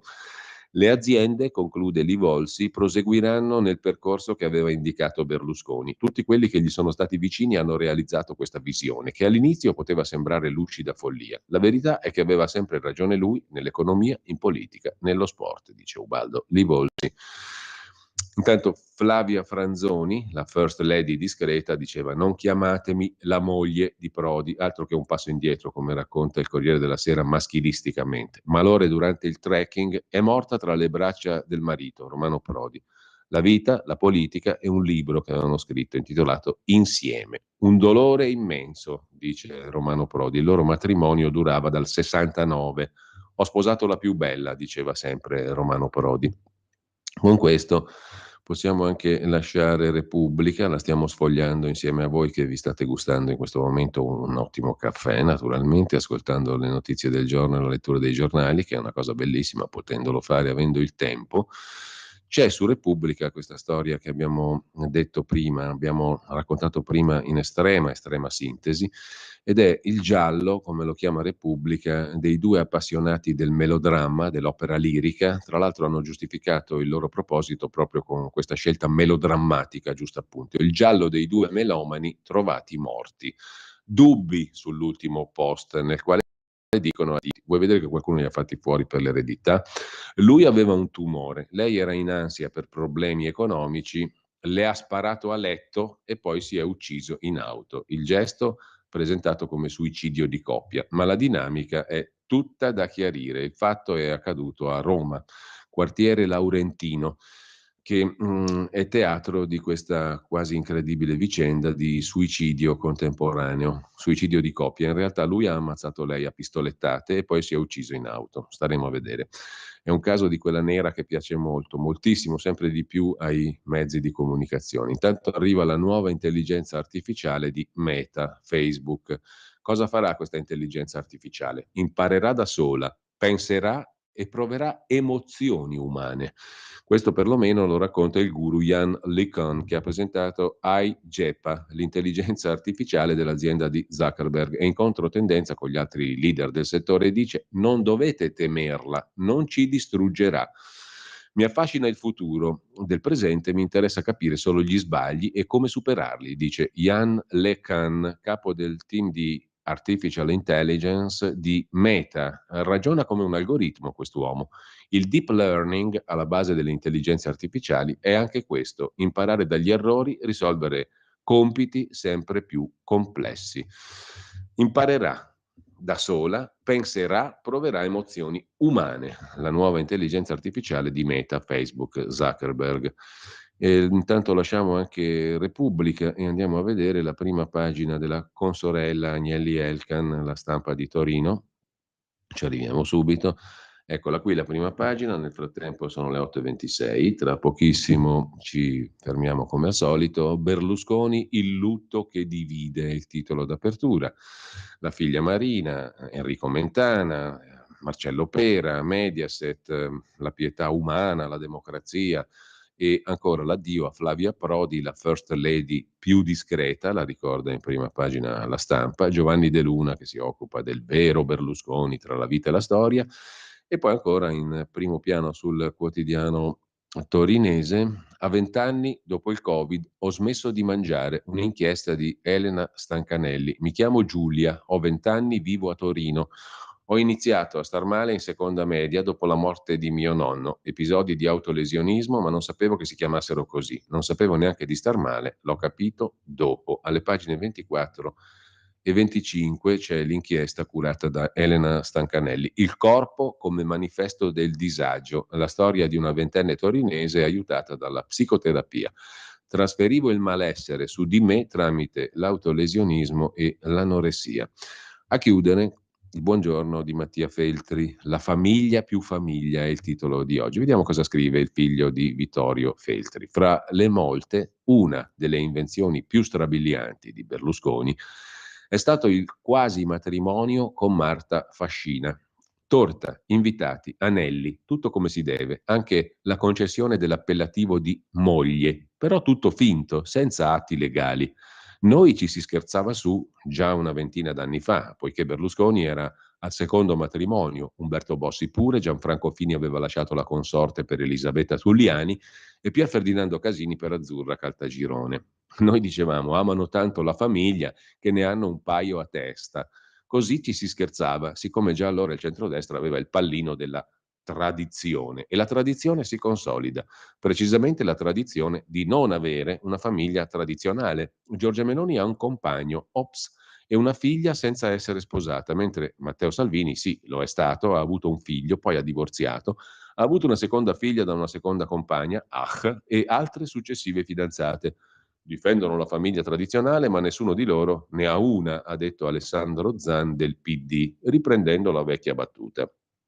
Chissà, Magari un giorno, scrive Mattia Feltri, questi leader di destra, coi figli sparsi in varie case e varie famiglie, finiranno con l'invidiare la stabilità delle coppie omogenitoriali, che ancora prendono l'essere madri e padri molto sul serio, come tradizione vuole. Cioè, ora, oggi, ci spiega il figlio di Feltri, a essere genitori seri sono le coppie omosessuali. La questione del resto era stata risolta nel secolo scorso da Maurizio Ferrara parlando di Palmiro Togliatti in un libro intervista con Giampiero Mughini. Aveva una moglie che non era una vera moglie, una figlia che non era una vera figlia ed era la famiglia più famiglia che abbia mai visto. Mm? Togliatti ha preso proprio la famiglia giusta per significare l'affetto filiale, senza vergogna. Possiamo definirla così questa rubrica? No, buongiorno. Senza vergogna. Incredibile, incredibile ma vero. A pagina 2, a pagina 3, anzi sulla Stampa c'è Rosy Bindi intervistata. Vedo una santificazione inopportuna di Silvio Berlusconi, come politico ha spaccato il paese. Voltiamo pagina, c'è il cane da guardia, si era definito così una volta. Mi ricordo ancora, ero un ragazzotto io, post università, giù di lì, vado a un incontro pubblico, c'è Enrico Mentana che definisce il suo ruolo, quello dei giornalisti, i cani da guardia del potere. Solo dopo ho capito in che maniera, cioè i cani da guardia del potere, non che fai le pulci e stai ringhiando contro il potere, contro quello che non va, gli abusi del potere, eccetera. No, tutto il contrario. Il cane da guardia del potere significa che il potere ti usa come il suo cane da guardia, cioè per evitare a qualunque cretino che venga da fuori di entrare dentro la villa del potente. Il cane da guardia sta lì a fare la guardia alla villa dei potenti e impedisce al popolo di entrarci con la scusa di star facendo informazione corretta, giusta. Quello è il ruolo del cane da guardia del potere. Il cane da difesa del potere, si potrebbe dire. Oggi finisce la Seconda Repubblica, sentenzia il direttore del TG di La Sette. Destra e sinistra non hanno più scuse. Adesso sono orfani allo stesso modo i berlusconiani e gli antiberlusconiani. Serve un nuovo asse di equilibrio. Com'è che è entrato in Rai Enrico Mentana su spinta di chi? Era uno degli ultimi della fila dei socialisti di Craxi. Abbiamo visto che il neo-antifascismo militante non è vincente, ci spiega Mentana, il cane da guardia del potere. Marcello Pera, pagina 7 della Stampa di oggi, spetta a Giorgia raccogliere l'eredità politica di Berlusconi, ça va sans dire, come si dice, cioè questo è ovvio, e poi Alan Friedman. A pagina 8 della Stampa, il mitico commentatore di cose economiche americane che dopo 50 anni in Italia parla ancora come olio, il testimone passa nelle mani di Marina, ma il partito rischia ora di dimezzarsi. Le aziende di Berlusconi sono in salute, a parte il Monza, e non ci sono rivalità intestine. Improbabile è una vendita. Forza Italia invece potrebbe sbriciolarsi. I transfughi dovrebbero confluire in Fratelli d'Italia o nella Lega. Questa è un'analisi molto acuta. Estremamente acuta. Ubaldo Rivolsi ce lo ritroviamo anche sulla Stampa, l'abbiamo già letto però su Repubblica, i figli maggiori e confalonieri daranno continuità al gruppo, prevede l'ex amministratore delegato Fininvest, che quotò la Mediaset in borsa negli anni 90, nel 96 per la precisione. Quotandoci superammo il momento peggiore, l'ingresso in borsa, eccetera. E comunque i figli daranno continuità al gruppo. E c'è anche il Confalonieri. La giustizia nel nome di Berlusconi, domani in Consiglio dei Ministri la prima fase della riforma Nordio, nel testo alcuni cavalli di battaglia di Berlusconi, l'abuso d'ufficio abrogato, l'inappellabilità delle sentenze di assoluzione, la stretta sulle intercettazioni. Staremo a vedere poi il pacchetto completo, come verrà presentato, come sarà esaminato, emendato, eccetera. Dal reato di traffico di influenze illecite saranno escluse alcune condotte. Le principali novità sono 4 nella riforma della giustizia, la riforma Nordio, che verrà presentata domani in Consiglio dei Ministri come una sorta di omaggio a Berlusconi, scrive niente meno la Stampa. Una cosa da vomito, ma comunque così è, tanto che il via libera sarebbe arrivato con una telefonata tra Giorgia Meloni e Gianni Letta. È la prima di 3 fasi della radicale riforma ripetutamente annunciata dal ministro della Giustizia Carlo Nordio. Unico disegno di legge, 8 articoli. Secondo la Stampa le principali novità sono queste. L'abuso d'ufficio verrà abrogato. Il ministro Nordio ha vinto le resistenze iniziali della Lega. 2. Intercettazioni. Si introduce il divieto assoluto di pubblicare intercettazioni di terzi non indagati. Dobbiamo fermarci adesso. Sentenze inappellabili, terzo punto, ci sarà una limitata inappellabilità da parte dei PM dopo l'assoluzione in primo grado e poi sulle misure cautelari deciderà un collegio di 3 giudici, non solo il GIP. Sono in ritardo, sono le 8.34. Ci dobbiamo strafermare, poi ascoltiamo anche il primo brano musicale. Henry Mancini, non vi dico altro. Stai ascoltando Radio Libertà. la tua voce libera, senza filtri né censura. La tua radio.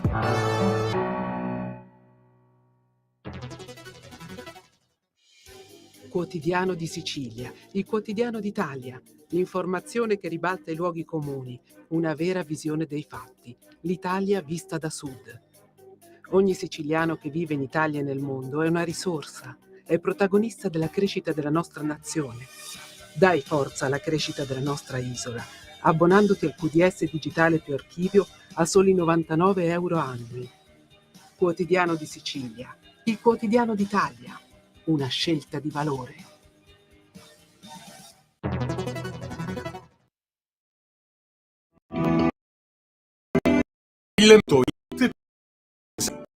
Le del giorno.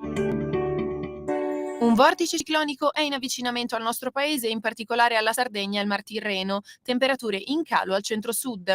In mattinata tempo instabile al nord-ovest sui settori tirrenici e sulla Sardegna, con qualche precipitazione a carattere irregolare, sole invece protagonista altrove. Nel pomeriggio maltempo via via più diffuso e intenso al nord-ovest e al centro-sud, salvo sulle estreme regioni meridionali. Situazione migliore invece sui restanti settori.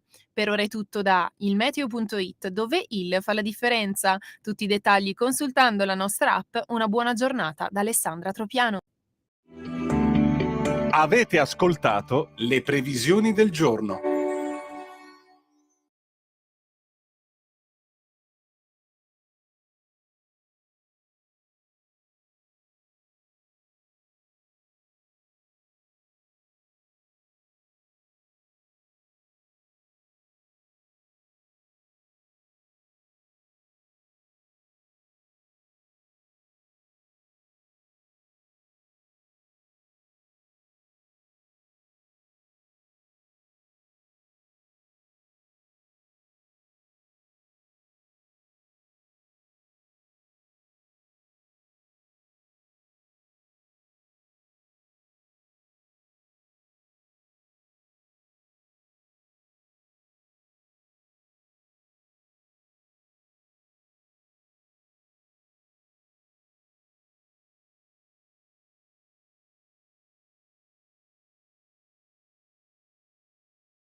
E la linea torna a Giulio Cainarca.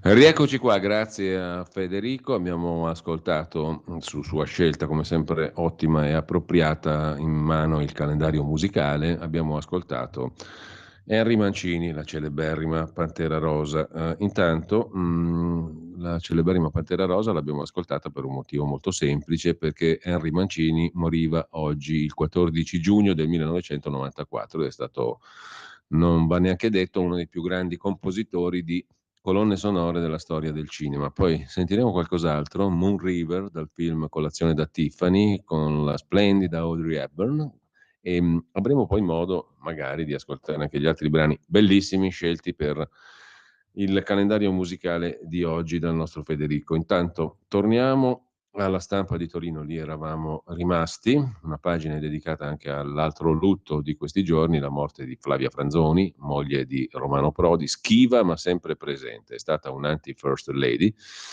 E a pagina 15 ci imbattiamo nelle considerazioni della professoressa Elsa Fornero. Indispensabile alzare gli stipendi e i lavoratori entrino nei consigli di amministrazione. Tutto questo afflato sociale, socialista quasi, non lo ebbe Elsa Fornero quando fu ministra del lavoro sotto il governo Monti, nel governo Monti, come tutti ricorderete. Si limitò a qualche lacrimuccia per gli inevitabili sacrifici da imporre al popolo. Ora invece si può permettere di fare la socialista, mentre la strage degli invisibili è in primo piano sulla stampa, 6 morti sul lavoro in 24 ore e la solitudine di Donald Trump. L'ex presidente degli Stati Uniti, scrive da Miami Francesco Semprini, in aula a Miami, tra 37 i capi di imputazione a suo carico per aver portato documenti top secret nella villa di Mar-a-Lago in Florida. Lui prova a difendersi, sono innocente, fuori dal tribunale, niente bagno di folla. È piuttosto solo Donald Trump secondo la stampa, vedremo se sarà così anche in futuro. La legge sull'oblio oncologico, l'abbiamo detto prima, e poi da segnalare ancora cosa c'è sulla stampa di Torino, direi nient'altro, per cui possiamo rivolgerci fiduciosi alla prima pagina della Verità di Maurizio Belpietro. Il titolo è a tutta pagina, ora dicono la verità sul Cavalier Berlusconi. Da Mieli ad Alema, la confessione delle trame sempre negate. L'ex direttore del Corsera, Paolo Mieli, ha ammesso che l'avviso di garanzia, il famoso avviso di garanzia, mentre Berlusconi era premier, gli fu recapitato dalla Procura di Milano e poi nessuno mi interrogò. Il ruolo di Scalfaro, il ribaltone del 94 e da Giannini e Santoro una gara a elogiare l'avversario defunto, ma l'Arci fa il bunga bunga dei poveracci. Per la sinistra l'odio deve essere eterno, Bindi scatenata anche contro il lutto nazionale. Adesso in sintesi però politicamente, cos'è che ha cambiato Berlusconi in 30 anni e passa? Quali sono i cambiamenti reali che ha introdotto Berlusconi? Questo potrebbe essere l'oggetto di un nostro dibattito con il pubblico, con voi che ascoltate, questo potrebbe essere un tema interessante se abbiamo tempo più tardi. Intanto le sue idee camminano sulle gambe di tutta la coalizione, scrive Maurizio Belpietro, ha vinto lui. Marcello Veneziani, ritratto postumo del faraone Silvio, dietro di sé non lascia eredi ma piramidi, è stato l'ultimo re d'Italia, anzi un faraone, ha segnato un'epoca, le ha dato il suo nome, l'età berlusconiana. Da monarca si è sempre comportato, generosità regale, regalie incluse, supremazia sovrana oltre i limiti di legge. Bellino, il ritratto di Veneziani. Non furono i difetti il suo problema, ma gli eccessi. Da re ha suscitato devozioni e tentati regicidi.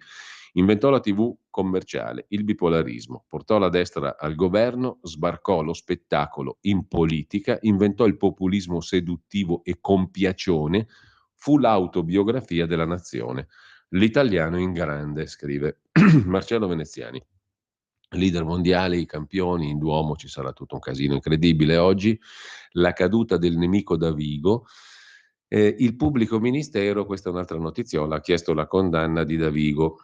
È lui il primo che viola la legge, altro che paladino della legalità, e di questa questione si occupa Giacomo Amadori. Ovunque si trovi ora Berlusconi, ieri deve essergli scappato un sorriso. Perché? Perché davanti al Tribunale di Brescia la pubblica accusa ha chiesto una condanna a 16 mesi di reclusione con sospensione della pena per rivelazione di segreti d'ufficio nei confronti di Piercamillo Davigo, colui che considerava Berlusconi un incidente del destino, una iattura per l'intera Italia. È stato condannato per la vicenda Loggia Loggia Ungheria di cui abbiamo parlato negli scorsi mesi. Sempre dalla prima pagina della Verità, poi vizi privati, pubbliche virtù, difese i valori cristiani e la vita, è stato un libertino, ovviamente Berlusconi, ma il miglior alleato dei cattolici. Nel frattempo, scrive Fabio Amendolara in prima pagina sulla Verità, sulla bambina scomparsa a Firenze, Cata è stata inghiottita dall'inferno della clandestinità. Viveva in un edificio occupato da anni nell'indifferenza del comune di Firenze da una quantità di stranieri. Un'intervista all'agronomo Luigi Mariani, che intervistammo a Radio Padania Libera tantissimi anni fa. In Romagna eventi meteorologici già visti, ma molti più danni perché non c'è la cura del territorio. Cura del territorio significa bacini di laminazione, argini, ma anche controllo della crescita boschiva e utilizzo sensato della terra da parte di chi ci lavora, gli agricoltori. Questo è il vero fattore umano. In Emilia-Romagna gli eventi di pioggia sono stati non straordinari, ma i danni sono stati enormi perché non c'è stata la cura del territorio, dice il professor Mariani. Lasciamo la prima pagina della Verità, sfogliamo le pagine interne. Per ora niente faide in Forza Italia e poi ancora la riforma della giustizia in Consiglio dei Ministri, il Partito Popolare Europeo, il cui leader Weber spacca Bruxelles per virare a destra, secondo la Verità. Nelle emergenze Berlusconi ha sempre dato il massimo. Giacomo Amadori si occupa anche di Francesco Nuti. Silvio Berlusconi e Francesco Nuti chiudono un'epoca, con loro muoiono gli anni '80. Cala il sipario sulla gioventù ottimista, sboccata di Dallas e delle Puppe a pera, una delle canzoni di Francesco Nuti sulle meraviglie del seno femminile. Il libertino miglior alleato dei cattolici l'abbiamo già visto e poi hanno eliminato ogni riconciliazione finale, detestano i nemici in eterno. Torniamo brevemente a Giacomo Amadori, alla condanna di Davigo, o meglio alla richiesta di 16 mesi di condanna per Piercamillo Davigo, il Robespierre delle toghe, perché rivelò gli atti segreti della Loggia Ungheria depositati dall'avvocato Piero Amara, faccendiere, eccetera. È imputato a Brescia, Davigo, per aver diffuso i verbali sulla cosiddetta Loggia Ungheria, che si è fatto consegnare dal collega, il pubblico ministero del Palazzo di Giustizia di Milano, Storari. Per il PM greco fu pregiudicata l'inchiesta. Secondo l'accusa, il reato di Davigo sarebbe stato commesso per esigenze private di gestione e influenze di rapporti e dinamiche all'interno del Consiglio dei Ministri. Spunta una nuova contestazione. Pier Cavillo, come è stato ribattezzato Davigo, spifferò il contenuto delle carte coperte anche all'ex primo presidente della Cassazione. Questo sulla Verità di oggi. Dalla Verità passiamo anche a Libero. In prima pagina su Libero i soliti comunisti, il titolo a caratteri di scatola, come si diceva una volta, attaccano Berlusconi anche da morto, i soliti comunisti, commentati da Alessandro Sallusti che sta scrivendo il libro di Giorgia Meloni. La sinistra contesta il lutto nazionale, la russa dice chi odia non capisce l'Italia e Giorgia, Silvio riderebbe di loro. Siamo a posto così. Perseguitato perché invidiato. Quanta retorica bolsa, scrive Vittorio Feltri. Nel 2017 su Libero scrissi un profetico articolo su Berlusconi. Titolo: lo processeranno anche da morto. È stato così, ci avevo ragione io, come sempre, sottinteso, scrive Vittorio Feltri. I giornali di ieri, commentando la dipartita di Berlusconi, credendo di essere intelligenti, per esempio La Stampa e La Repubblica, danno fiato ai tromboni della retorica più bolsa e hanno trattato Silvio come un teppista della politica. Si dà il caso che ha vinto 3 volte le elezioni nazionali. Sono i soliti comunisti, po' farbacco. Mentre Filippo Facci si occupa di Mieli, che dopo 30 anni dice la verità sullo scoop anti-Berlusconi, poi capirai che verità, a dir la verità, appunto. Giustizia è sfatta, scrive Libero, riassumendo l'articolo di Filippo Facci. Mieli ammette che la notizia dell'invito a comparire a Silvio Berlusconi nel 94 la ebbe dai pubblici ministeri di Milano. Adesso scusate, che rivelazione è? Secondo voi da chi doveva averla avuta il Corriere della Sera? Cioè abbiamo già saputo, sapevamo già, è stato raccontato che i 3 quotidiani principali, Corriere, Stampa Repubblica, i 3 direttori si sentivano concordavano i titoli, avevano le stesse fonti, cioè la Procura di Milano. Che scoperta del mago. Troppo facile rivelarlo oggi. Tra l'altro Mieli quasi si duole del fatto di non essere mai stato interrogato dai pubblici ministeri su quella vicenda. Ma voi pensate se sia possibile che ti fanno avere la notizia, no? Tu sei, diciamo così, il terminale delle notizie che escono dalla procura e poi ti interrogano su quella fuga di notizie. Cosa assurda, no? Se io ti faccio avere la notizia, evito poi di interrogarti o di metterti sotto indagine. Adesso non siamo ridicoli. Fu aperta un'inchiesta, ci racconta un altro dei cani da guardia del potere, Paolo Mieli, su quella fuga di notizie, ma i magistrati non ritennero mai di chiedermi alcunché, si stupisce Mieli che viene giù dalla montagna del sapone dal pianeta delle Vergini.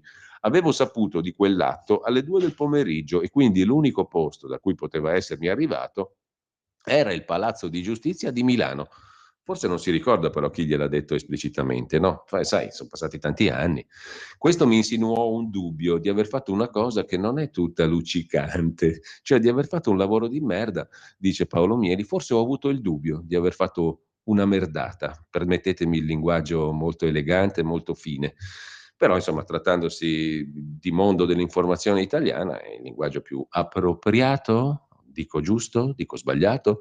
C'è Gianluigi Paragone che da par suo ricorda, in quanto direttore della Padania, che con Bossi è stata amicizia vera. Se lo certifica Paragone ne siamo più che certi. Siamo a pagina 8 di Libero, è stato anche vice direttore di Libero Gianluigi Paragone. Si è fatto mancare niente. Quelli come il buon Poletti, Roberto Poletti, ve lo ricordate, no? Deputato dei Verdi, poi passa con Salvini, fa il leghista, fa l'antileghista, fa quello di sinistra, fa quello di destra, tradizione ma omosessualità, tutto insieme, una bella shakerata e si fa carriera. Tra Silvio e Umberto è stata, poi carriera dipende dai punti di vista, ma comunque certifica Gianluigi Paragone che tra Silvio e Umberto è stata vera amicizia e lui in quanto direttore appunto della Padania lo sa benissimo. I due leader hanno sempre avuto un rapporto sincero, dal ribaltone alla nuova e salda alleanza. Berluscaz veniva chiamato Berlusconi da Umberto Bossi. Berlusconi, poi avevano fatto la pace naturalmente, ma perché c'era vera amicizia, non per altro, lo pensate malamente. Berlusconi e Bossi sapevano entrambi che l'uno non poteva fare a meno dell'altro. Pensate che narrazione mitologica che ci propone il Paragone, senza paragone. E sempre dalla prima pagina di Libero, Cairo è l'erede di Berlusconi? Se ne parla già, scrive Francesco Specchia, pagina 7 del quotidiano diretto da Alessandro Sallusti. Vediamo un po' cosa ci racconta Specchia di interessante. Si fanno insistenti le voci sul padrone del Corriere della Sera, di La 7, e del Torino Calcio. Urbano Cairo starebbe pensando di raccogliere il testimone del suo maestro, quello nel cui ufficio andava ad imparare tutto, come ha raccontato lui stesso Urbano Cairo. Salvini invece cosa fa? Secondo Libero, a pagina 8, Salvini media. Matteo teme le spaccature in Forza Italia e vuole ritagliarsi un ruolo da pontiere. Salvini sbarbato su scommessa con Silvio Berlusconi. Lo fece sbarbare, è stato capace anche di questo Silvio Berlusconi. Giustizia è sfatta, il pezzo di facile abbiamo visto prima.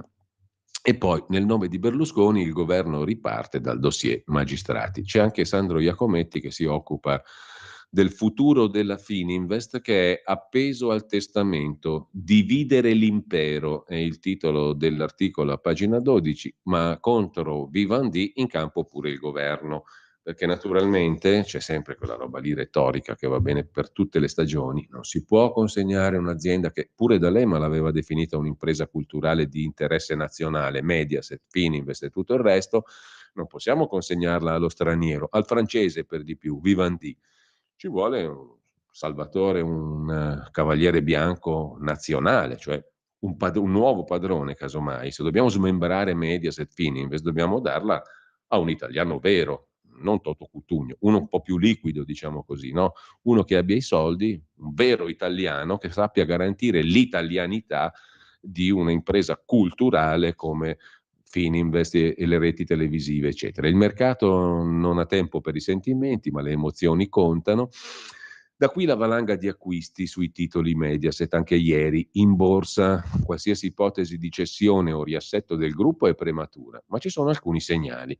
Dopo la nota diramata da Fininvest, in cui la holding ha spiegato che tutte le attività proseguiranno in linea di continuità assoluta sotto ogni aspetto, ieri è stata la volta di Mediaset, scrive Iacometti. Pier Silvio Berlusconi si è rivolto ai suoi dipendenti dicendo che anche per onorare la memoria di papà Silvio, intanto mi conferma Alessandro Morelli che sarà con noi tra pochissimo alle 9, lo dico anche alla regia, a Federico Borsari, dicevamo, l'amministratore delegato Pier Silvio si è rivolto ai suoi dipendenti dicendo che anche per onorare la memoria di Silvio bisogna guardare avanti, impegnarsi ancora di più, costruire un gruppo ancora più forte e più vivo.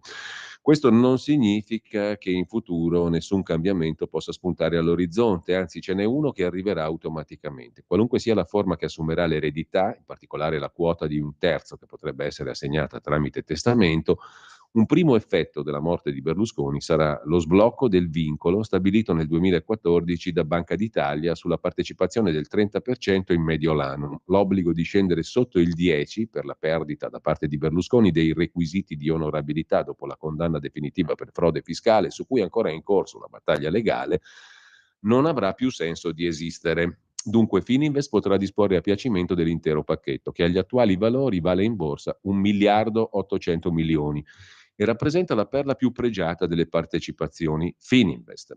Anche in questo caso però nulla lascia presagire mutazioni di rotta. La quota continua a sfornare dividendi, sarebbe sciocco rinunciarci, e poi appare difficile che gli eredi di Berlusconi possano tradire il legame con il fondatore di Mediolanum, Ennio Doris, a sua volta scomparso nel novembre del 21. Non cambierà nulla. Per quanto riguarda Fininvest, lo scenario è appeso alla successione. In base a come verrà diviso il 61% in possesso di Berlusconi, l'assetto proprietario potrebbe presentare due opzioni. Nel caso che tutte le quote fossero divise in parti uguali, i due figli di primo letto, Pier Silvio e Marina, finirebbero col trovarsi in minoranza col 19% a testa rispetto alle partecipazioni detenute complessivamente dai 3 figli di Miriam Bartolini Veronica Lario, cioè Barbara, Eleonora e Luigi, che avrebbero a quel punto il 58% della finanziaria contro il 38% degli altri primi 2 figli. Un'eventuale ripartizione testamentaria asimmetrica potrebbe invece lasciare a Pier Silvio e Marina il controllo, così come finora ha voluto Silvio. In tutto questo si inserisce la variabile Marta Fascina, la compagna che Berlusconi chiamava moglie. Se dal testamento dovesse spuntare il suo nome, in riferimento non a ville o opere d'arte, ma a quote azionarie, la situazione potrebbe complicarsi. Dal nuovo assetto Fininvest dipenderà ovviamente Mediaset. Oggi controlla circa il 50% dei voti in assemblea la Fininvest su Mediaset, il che rende impossibili scalate ostili come quella tentata nel 2016 da Vivendi, quando la famiglia Berlusconi aveva meno del 40% delle azioni. E sebbene nella lista dei pretendenti in questi giorni siano comparsi diversi nomi, Paramount, Cairo, è ancora su Vivendi che sono puntati i riflettori. Il gruppo francese, guidato da Vincent Bolloré, oggi è il secondo azionista di Mediaset, che oggi si chiama Media for Europe, MFA. Il gruppo francese ha il 19,8% delle azioni, 23,6% dei diritti di voto. Sullo sfondo c'è anche la vicenda della rete unica, visto che Vivendi controlla anche il 23,75% di Telecom. Il gruppo francese, insomma, di Bolloré, oltre a essere il secondo azionista Mediaset, è anche l'azionista di controllo di Telecom Italia. Questi due pacchetti, su cui i francesi hanno accumulato pesanti perdite, derivano da 2 tentativi di scalata 2015-16 fermati dalla nostra autorità per le comunicazioni.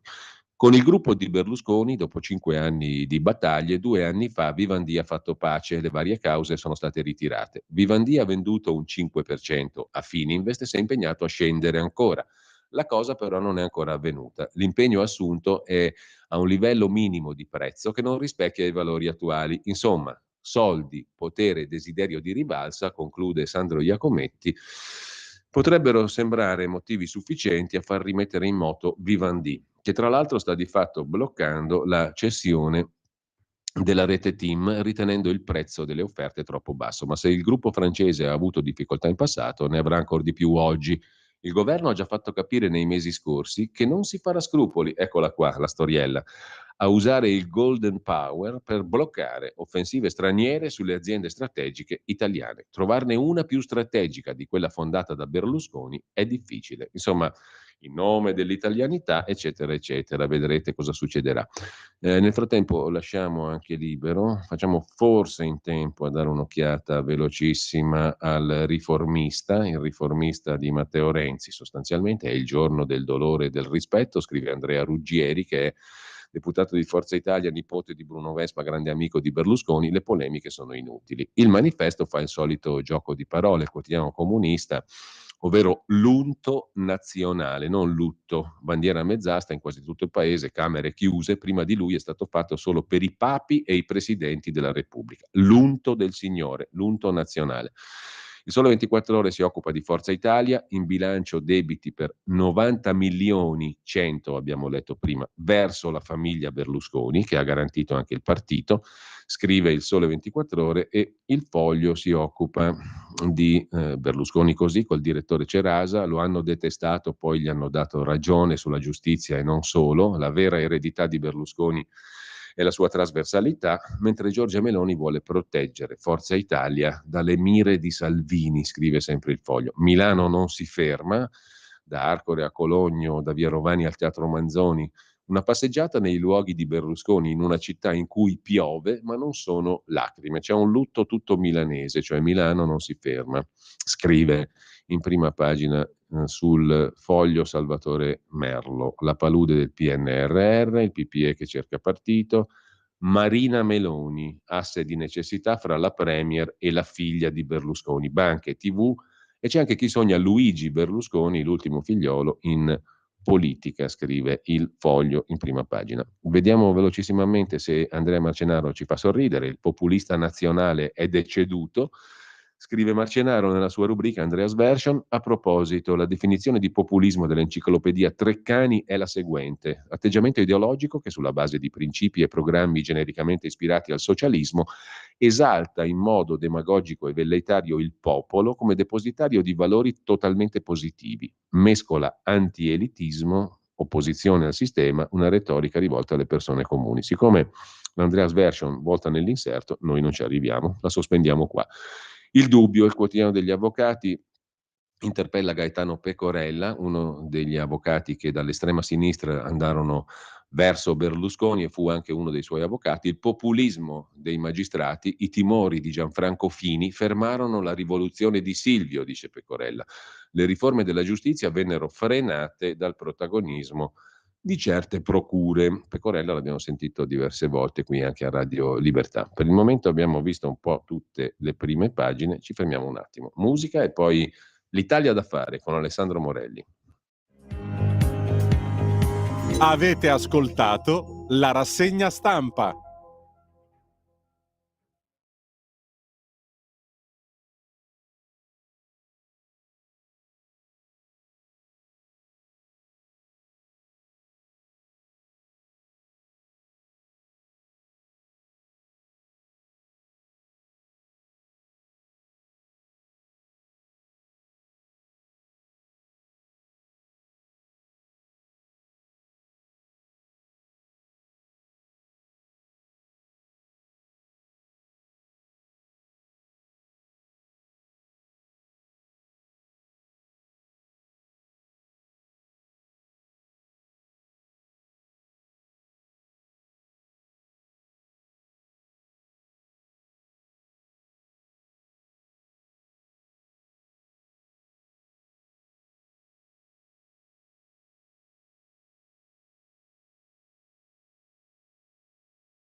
Va ora in onda l'Italia da fare, il punto sulla politica economica con Alessandro Morelli. E ridiamo subito la linea a Giulio Cainarca. Intanto io velocissimamente vi ricordo, non perdetevi anche il quotidiano di Sicilia, dei nostri amici appunto che sono protagonisti di questa bella iniziativa editoriale che fa parte della nostra rassegna stampa, con il fondatore e direttore Carlo Alberto Tregua, come sempre puntuto nei suoi editoriali, e Italia Oggi, che non abbiamo fatto in tempo a citare, ma anche oggi è piena di interessanti articoli non solo relativamente a Berlusconi, ma anche alle altre questioni che vi ruotano intorno. Intanto do il benvenuto e il buongiorno, come tutti i mercoledì a quest'ora, ad Alessandro Morelli. La nostra rubrica si intitola L'Italia da fare e mi viene da dire è scomparso uno che è stato definito l'uomo del fare, cioè Silvio Berlusconi. Permettimi questa facilissima osservazione. Intanto buongiorno Alessandro. Buongiorno Giulio, buongiorno a tutti gli ascoltatori. Ecco, allora entriamo subito nel discorso. Uomo del fare, certamente, no? L'imprenditore Berlusconi lo conoscono tutti, anche quelli che lo hanno avversato politicamente. Da un punto di vista politico, secondo te, Alessandro, qual è l'eredità principale di Silvio Berlusconi? Cosa ha lasciato dopo 30 anni più o meno di attività politica? Perché secondo alcuni tante promesse non sono state realizzate, no? Meno tasse, le riforme istituzionali e tutto il resto. Tu come la vedi?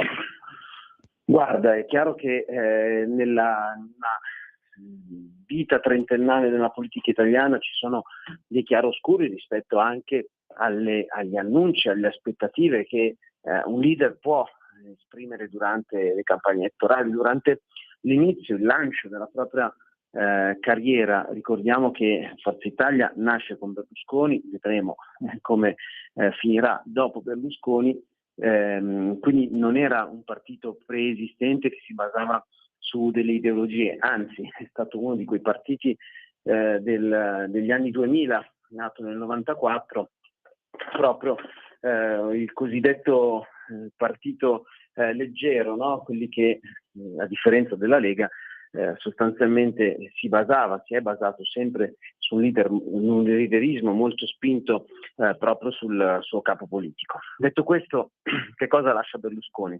Lascia indubbiamente tante cose per quanto riguarda i temi che ci interessano principalmente in questa fase in cui la Lega è al governo con il suo segretario Matteo Salvini alle infrastrutture. Ricordo doverosamente la legge obiettivo, di cui alcune infrastrutture parliamo ancora oggi e sono in fase di realizzazione proprio oggi. Inutile che io stia a citarvi il ponte sullo stretto di Messina, ma numerose altre opere sono importantissime per il Paese, sono legate proprio a quella intuizione che da un lato aveva come protagonista l'allora ministro Pietro Lunardi e che evidentemente come premier aveva come protagonista Silvio Berlusconi.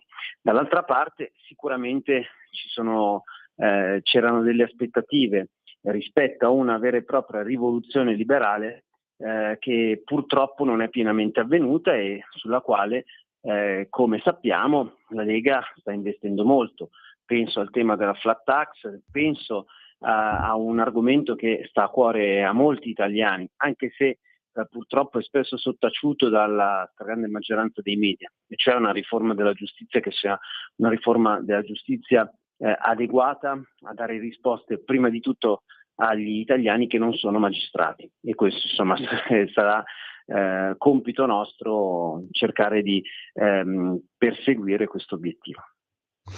Ecco Alessandro, allora fatta questa premessa e magari se sei d'accordo possiamo sentire anche qualche telefonata o qualche messaggio di chi ci sta ascoltando. I messaggi li potete mandare via WhatsApp al 346 6427 756 e eventualmente poi per le telefonate il numero è lo 02 92 94 72 22. Detto questo, ti lascio subito, come al solito in questa rubrica che è molto empirica, improntata al pragmatismo, diciamo, di illustrare quali sono le questioni sul tavolo. Adesso per una settimana il Parlamento, diciamo, è in stand-by e come tutti c'è stata polemica anche su questo, no? Giusto, sbagliato e via dicendo, però insomma quali sono le cose comunque da affrontare nel prossimo futuro e sulle quali stai lavorando?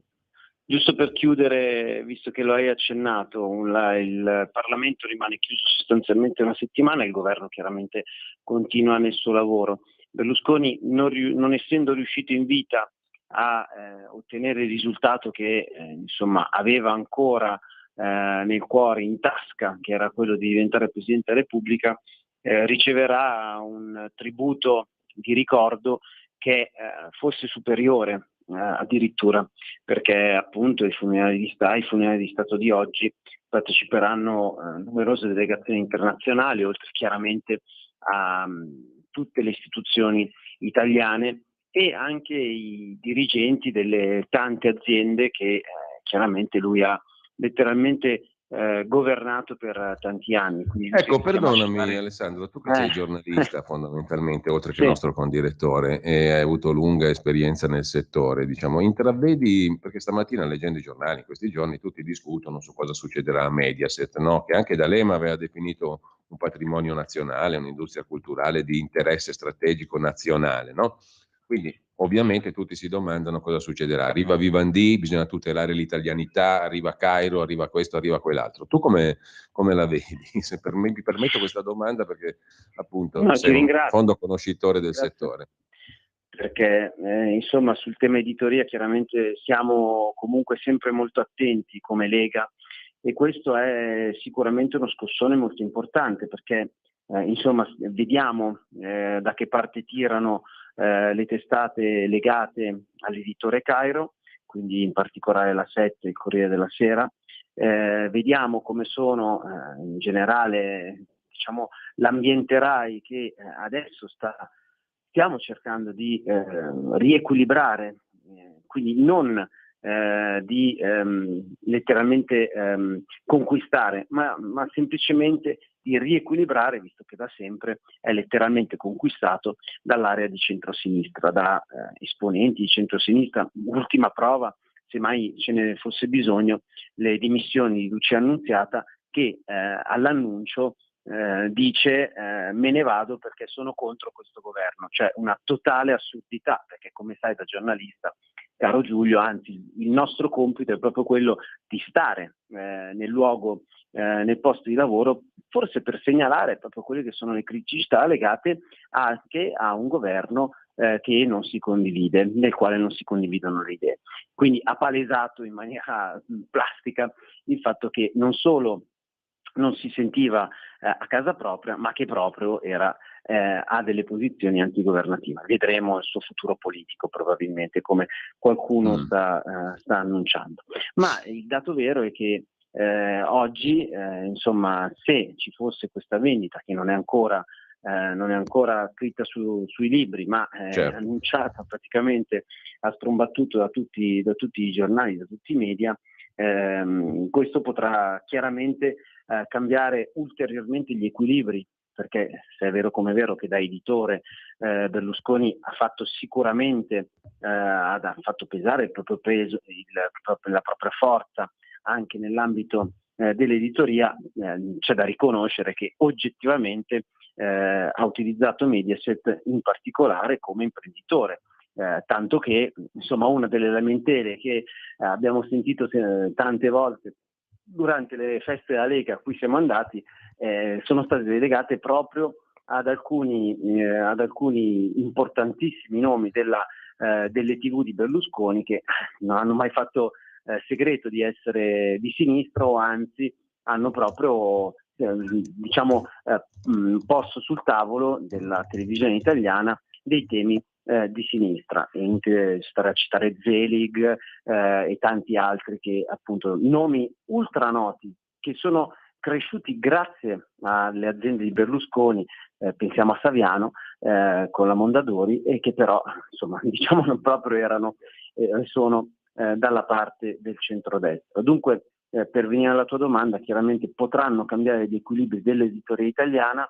È evidente che noi non possiamo fare che da osservatori, non possiamo certo indirizzare questo o quell'altro. Stiamo molto attenti alla possibilità che Vivendi con il suo leader Bolloré possa procedere alla conquista di Mediaset. A quel punto comunque avverrebbe un nuovo scossone, perché ricordo che Vivendi è anche proprietaria di una quota importante, oltre il 23% di TIM, e quindi delle telecomunicazioni italiane. Insomma, questa dipartita terrena del nostro Silvio Berlusconi chiaramente causerà degli sconvolgimenti dal punto di vista economico e finanziario.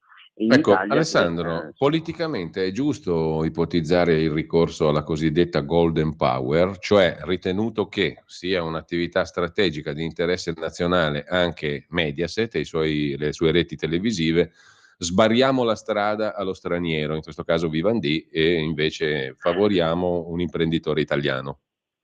Sì, perché a volte la Golden Power viene utilizzata solo per aziende che non sono europee, a volte, come il caso Fincantieri, vi ricorderete, nel tentativo di acquisto di un cantiere appunto francese, gli stessi francesi insomma si misero di mezzo, il governo francese si mise di mezzo per evitare questa opportunità. Stessa cosa fece l'Italia proprio contro Bolloré, in quel caso il ministro era Carlo Calenda, che pose il Golden Power proprio sulla conquista del team da parte di Vivendi. Insomma, per venirne a una, è chiaro che la politica in questo caso deve osservare con grande attenzione quelle che sono le possibili carte in gioco. Ribadisco, sicuramente se l'azienda non rimarrà in mani solide della famiglia Berlusconi, lo sconvolgimento sarà molto importante. Noi possiamo solo che osservare, cercare di indirizzare. L'ipotesi del Golden Power è chiaramente un'ipotesi sul tavolo, però diciamo che l'auspicio è che il mercato possa fare per bene il suo lavoro.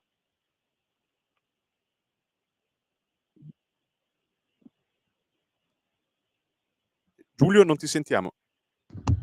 Chiedo scusa, quindi, avevo chiuso il nulla, microfono, quindi... infatti, però stavo ascoltando appunto le considerazioni di Alessandro, ovviamente. Ecco, Alessandro, ti stavo chiedendo, fatte queste premesse, poi vedremo cosa succederà, perché per il momento sono tutte voci, anche sotto il profilo del riassetto dell'impero editoriale berlusconiano, no? Intanto dicevo, quali sono i prossimi punti della tua agenda, le cose da fare in senso più Grazie, stretto, perché diciamo così. chiaramente il mondo gira, la vita continua. Noi proprio in questi giorni convocheremo un pre-CIPES, che è il Comitato Interministeriale per la Programmazione Economica, che diciamo il pre-CIPES è quello tecnico, dove appunto i rappresentanti dei ministeri partecipano sotto forma appunto di funzionari e quadri tecnici per sgrossare, mettiamola così, i principali punti all'ordine del giorno.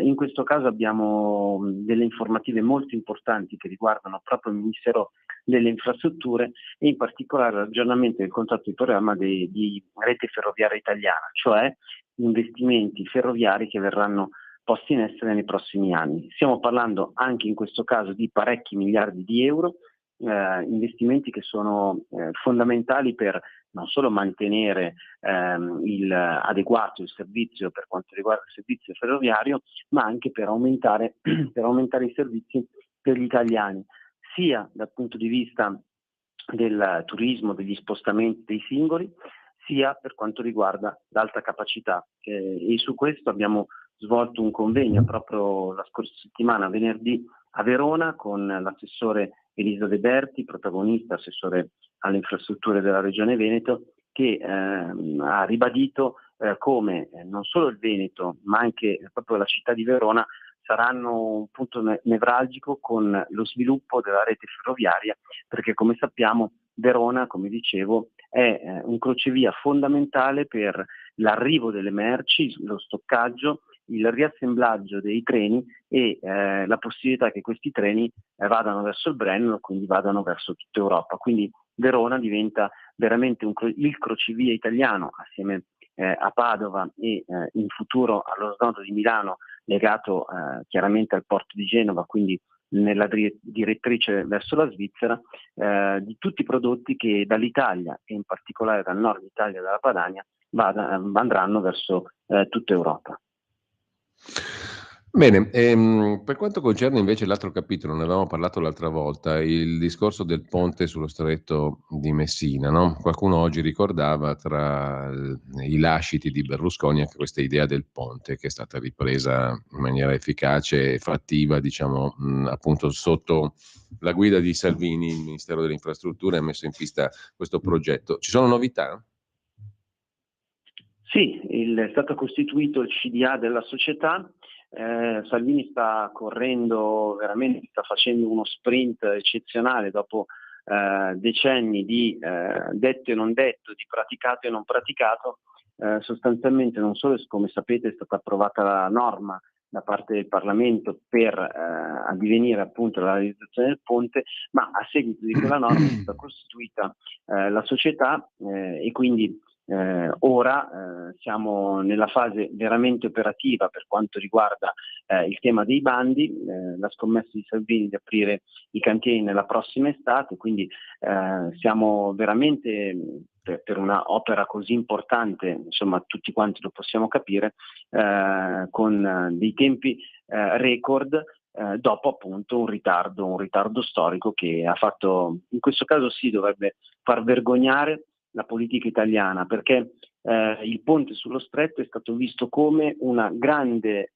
realizzazione voluta da Silvio Berlusconi, imposta quasi dal centrodestra. Invece, facendo così, si è sostanzialmente, insomma, per fare il famoso detto, caro Giulio, quando si vuole fare un danno alla moglie, no? Sai cosa succede? Ecco, e la sinistra quindi ha detto di no al ponte in tutte le sedi, sia con le proprie associazioni fintambientaliste di sinistra, sia chiaramente con la politica che era assolutamente contraria, semplicemente perché riuscire a fare il ponte sarebbe stato dare un contributo a un italiano che l'ha voluto nel corso degli scorsi decenni e non ci è riuscito, come Silvio Berlusconi.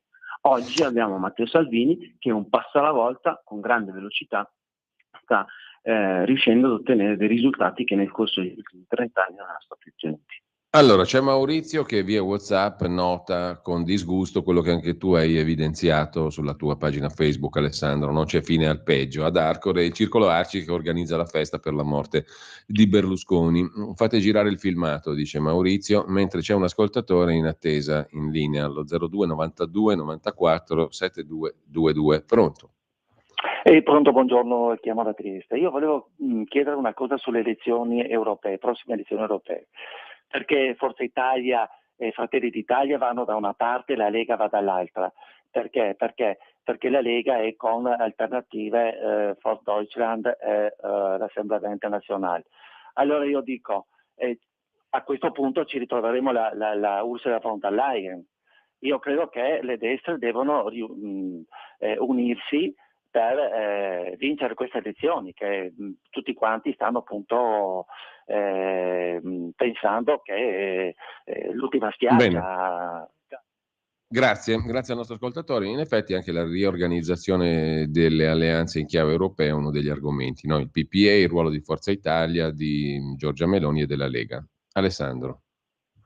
Guarda, per quanto riguarda il Circolo Arci io sono scandalizzato, non tanto per qualche idiota che insomma per avere un po' di visibilità sfrutta anche la morte di Berlusconi, la morte di un esponente così importante della politica, ma non solo, perché ricordiamolo ancora una volta, Berlusconi sì, era leader, è stato 3 volte Presidente del Consiglio, leader di un partito che chiaramente era molto dirigista e leaderista, ma dall'altra parte è stato un imprenditore che ancora fino all'ultimo è stato il proprietario di aziende o comunque gestiva aziende di primissimo piano a livello internazionale.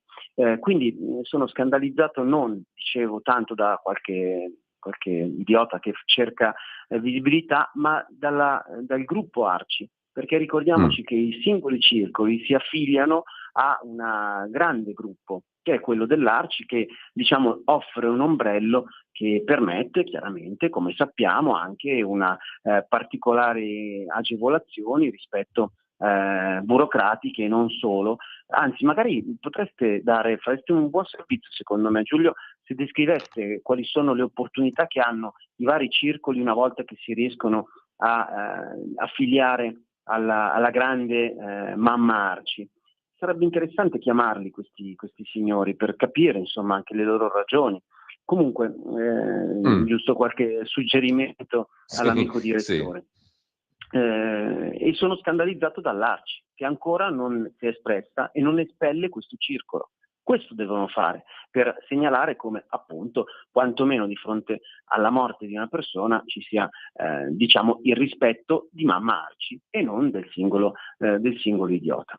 Vabbè, ma questo, diciamo, solo i signori lo possono dire e fare, e purtroppo ognuno si classifica nei fatti per quello che, per come si comporta.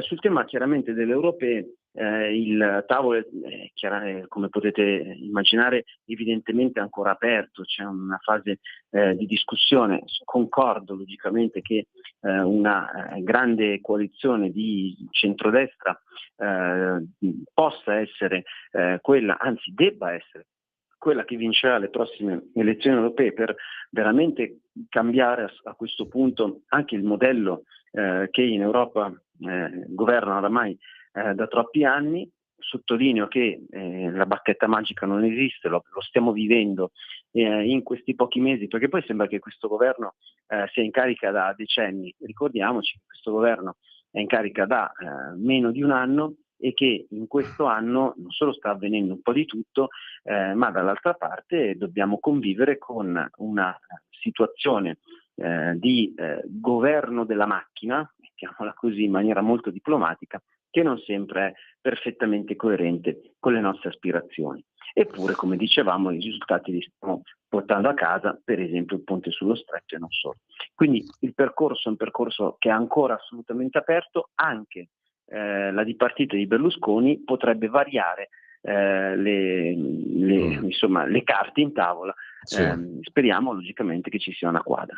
Alessandro, tu hai ricordato anche Genova, consiglieri PD e 5 Stelle che lasciano l'aula durante il minuto di silenzio per Berlusconi, no? Sulla scia della vicenda Arci. C'è un'ascoltatrice, Raffaella, che ce ne racconta una in questi termini. La professoressa di mio figlio ieri è entrata in classe durante l'esame di terza media dicendo: alzi la mano chi è felice della morte di Berlusconi. E questi sono deputati a formare i nostri ragazzi, scrive Raffaella. Questi sono scemi, perdonatemi, non sono né deputati a formare nessuno, ma sono semplicemente delle persone veramente non solo poco accorte, ma inadeguate a ricoprire l'incarico, l'importante incarico che hanno. Non si rendono conto che appunto quello che stanno facendo è non solo ha una carica sui ragazzi, ma hanno una responsabilità sui ragazzi e sulle famiglie che affidano loro questi ragazzi.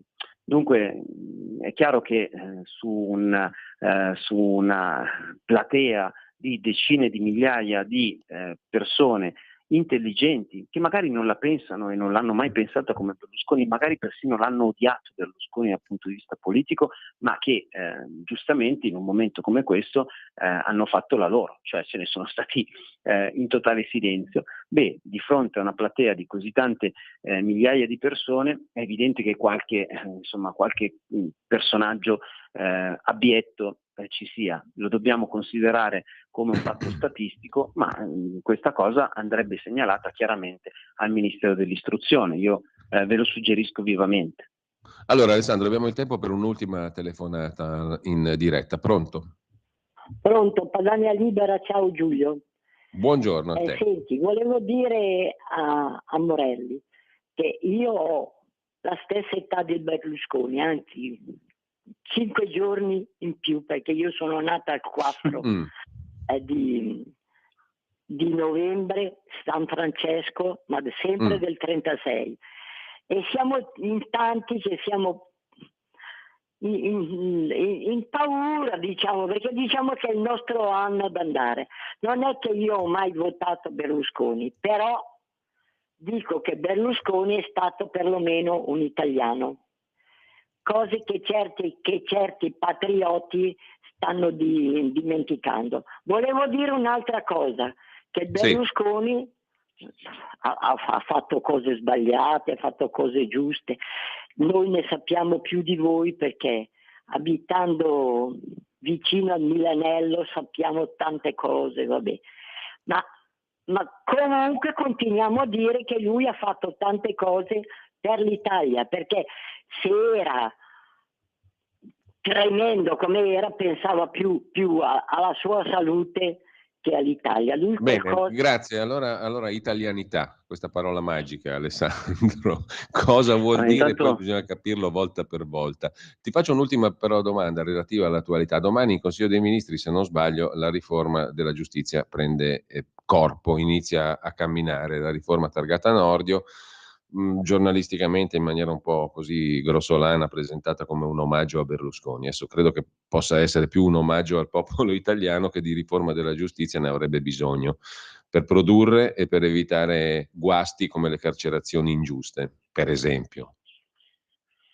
Innanzitutto complimenti alla Shura, la nostra ascoltatrice, auguriamo chiaramente di poter ascoltare e poterci telefonare ancora per tantissimi anni. Detto questo, sì, la riforma Nordio è un inizio del percorso della riforma della giustizia necessaria. È evidente, come dicevamo, che la bacchetta magica non esiste, non basta una riforma, ne servono parecchie, anche perché non si può prendere di punta solo un'istituzione senza stare a guardare anche, diciamo, tutte quelle collaterali che evidentemente, insomma, in questa fase vedranno dei momenti anche di reazione, perché sappiamo perfettamente quella che stiamo praticando è una vera e propria rivoluzione. Pensate a che cosa è successo solo negli ultimi decreti, con l'opportunità di dare alla Corte dei Conti solo un controllo a seguito della realizzazione dei bandi e delle infrastrutture. Sapete perfettamente quali polemiche sono sorte, quali polemiche ci sono state, addirittura c'è parole, diciamo, in totale libertà nei confronti di questo governo, dimenticandosi che le stesse norme erano state applicate esattamente uguali, con le stesse parole, dal precedente governo Draghi. Ora, è chiaro che diciamo il corpaccione della burocrazia dello Stato cerca di reagire come può a delle riforme che, ribadisco, non possono essere delle rivoluzioni, perché causerebbero altro che quel tipo di reazioni, ma sono un percorso di un governo che ha 5 anni davanti a sé e quindi per questa ragione deve fare un passo alla volta delle interlocuzioni. Ricordo che il CSM finalmente ha cambiato volto, non ha ancora cambiato volto però, per esempio, tutta la parte del Consiglio Superiore della Magistratura dei cosiddetti togati, cioè dei magistrati, perché ancora una volta le varie correnti pare riescano a trovare le loro quadre fuori dalla logica anche legata ai rappresentanti non togati. Dunque, per questa ragione il percorso è un percorso sicuramente complicato, ma noi un passo alla volta, come dicevamo, cerchiamo di portare a casa il risultato. Allora, Alessandro, grazie per questa puntata di l'Italia da fare. Abbiamo ancora tante cose da fare e da raccontare. Io per il momento mi limito a ringraziarti, appunto, ad augurarti buon lavoro, buona giornata. Oggi credo che anche tu sarai a Milano, no? Sì, sono nella mia Milano, logicamente, per i funerali. Grazie ad Alessandro Morelli. A presto, Alessandro. Grazie a tutti voi, buon ascolto. Avete ascoltato l'Italia da fare.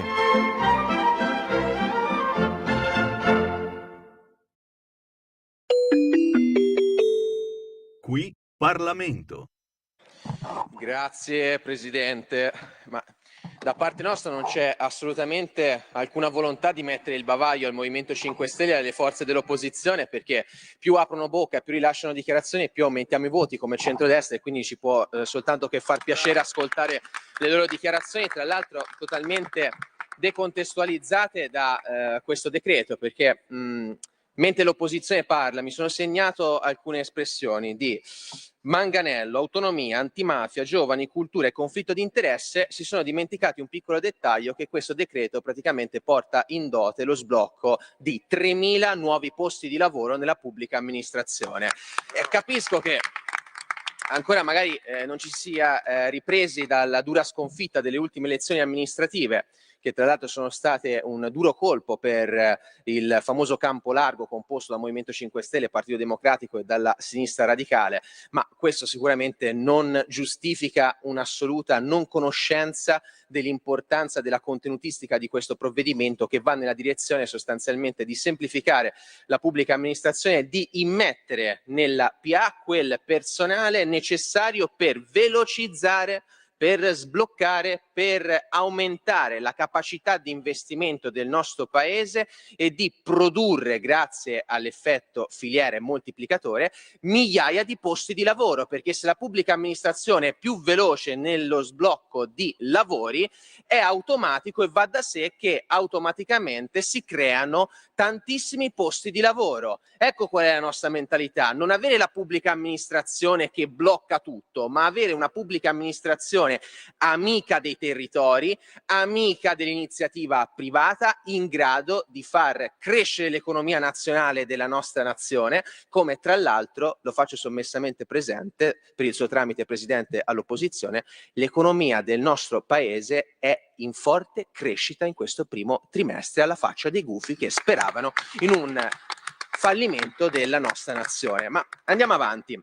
Queste 3.000 assunzioni vanno tra l'altro per la maggiore alle forze dell'ordine, vanno alla polizia, vanno ai carabinieri, vanno alla Guardia di Finanza, vanno anche ai vigili del fuoco, perché a differenza vostra noi magari prima di venire qui abbiamo un percorso nelle pubbliche amministrazioni, abbiamo fatto i consiglieri comunali, abbiamo fatto i sindaci, siamo stati in regione, quindi capiamo l'importanza di avere da parte del Parlamento e da parte del governo un metodo in grado di aiutare gli amministratori territoriali a gestire i propri territori. E mi dispiace che i deputati del 5 Stelle intervenuti in questa discussione abbandonino l'aula. Tra l'altro, soprattutto se qualcuno ha fatto il sindaco di città importanti come Torino e poi fa delle gaffe, diciamo, particolarmente pesanti sul piano nazionale di ripresa e di resilienza, ben si capisce perché i cittadini e le cittadine di Torino hanno rimandato il Movimento 5 Stelle all'opposizione da questo punto di vista. Però, al di là di questo, si è parlato della famosa questione dello scudo erariale, si è parlato dell'eliminazione del controllo concomitante. Tutto questo è previsto all'interno dell'articolo 1 di questo decreto, ma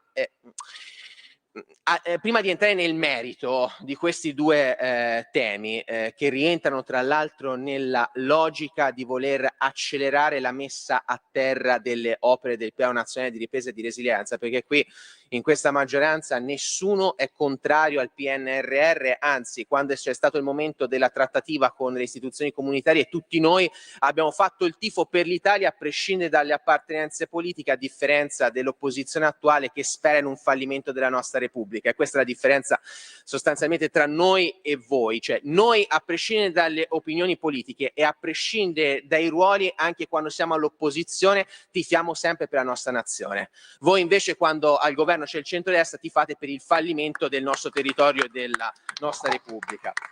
Lo scudo erariale è una proroga sostanzialmente che è iniziata nel 2020 e nel 2020 c'era un governo che era il famoso governo Conte 1 e la prima volta in cui si è parlato di scudo erariale è stato con il governo Conte, che ha inserito questa misura ovviamente con l'idea di non creare il panico nei confronti dei funzionari e dei dirigenti della pubblica amministrazione, per evitare il panico della firma, perché ritorno al punto di partenza, chi non ha avuto un'esperienza amministrativa difficilmente può capire il significato di avere un funzionario che ha paura di sottoscrivere un documento e autorizzare, diciamo, la cantierazione di un'opera perché magari c'è il rischio di andare incontro ad una determinata responsabilità di tipo erariale, contabile o penale. Però questo non può giustificare un atteggiamento ostruzionistico di fronte, tra l'altro, ad una misura voluta dal vostro presidente quando era il presidente del Consiglio dei Ministri. E la stessa cosa sull'eliminazione del controllo concomitante va nella direzione di eliminare un vulnus tutto italiano, cioè la cogestione tra una pubblica amministrazione governativa, vuoi a livello locale, vuoi a livello regionale, vuoi a livello nazionale, e ovviamente un potere dello Stato che è quello giurisdizionale. Qui Parlamento. Stai ascoltando Radio Libertà. la tua voce libera, senza filtri né censura. La tua radio.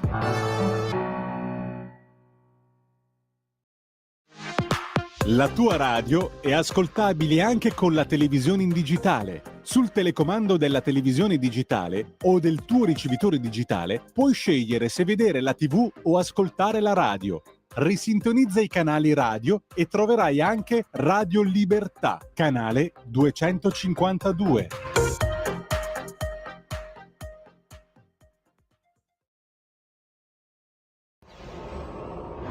Radio Libertà. Veniamo da una lunga storia e andiamo incontro al futuro con spirito libero per ascoltare tutti e per dare voce a tutti.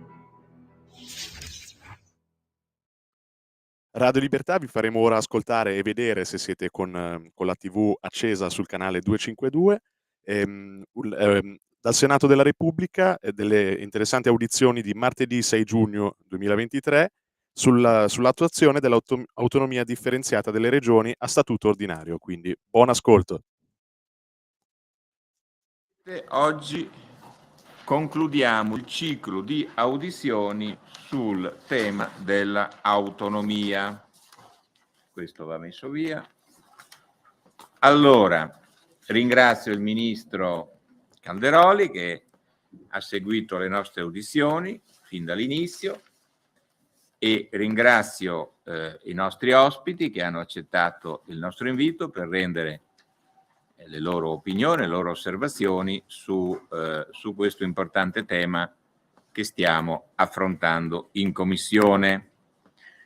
Le regole sono queste: 10 minuti per ogni audito, poi ogni gruppo può formulare una domanda, quindi una domanda per ciascun gruppo, sintetica, domanda, quindi non interventi politici, e ovviamente l'audito brevemente avrà facoltà di rispondere.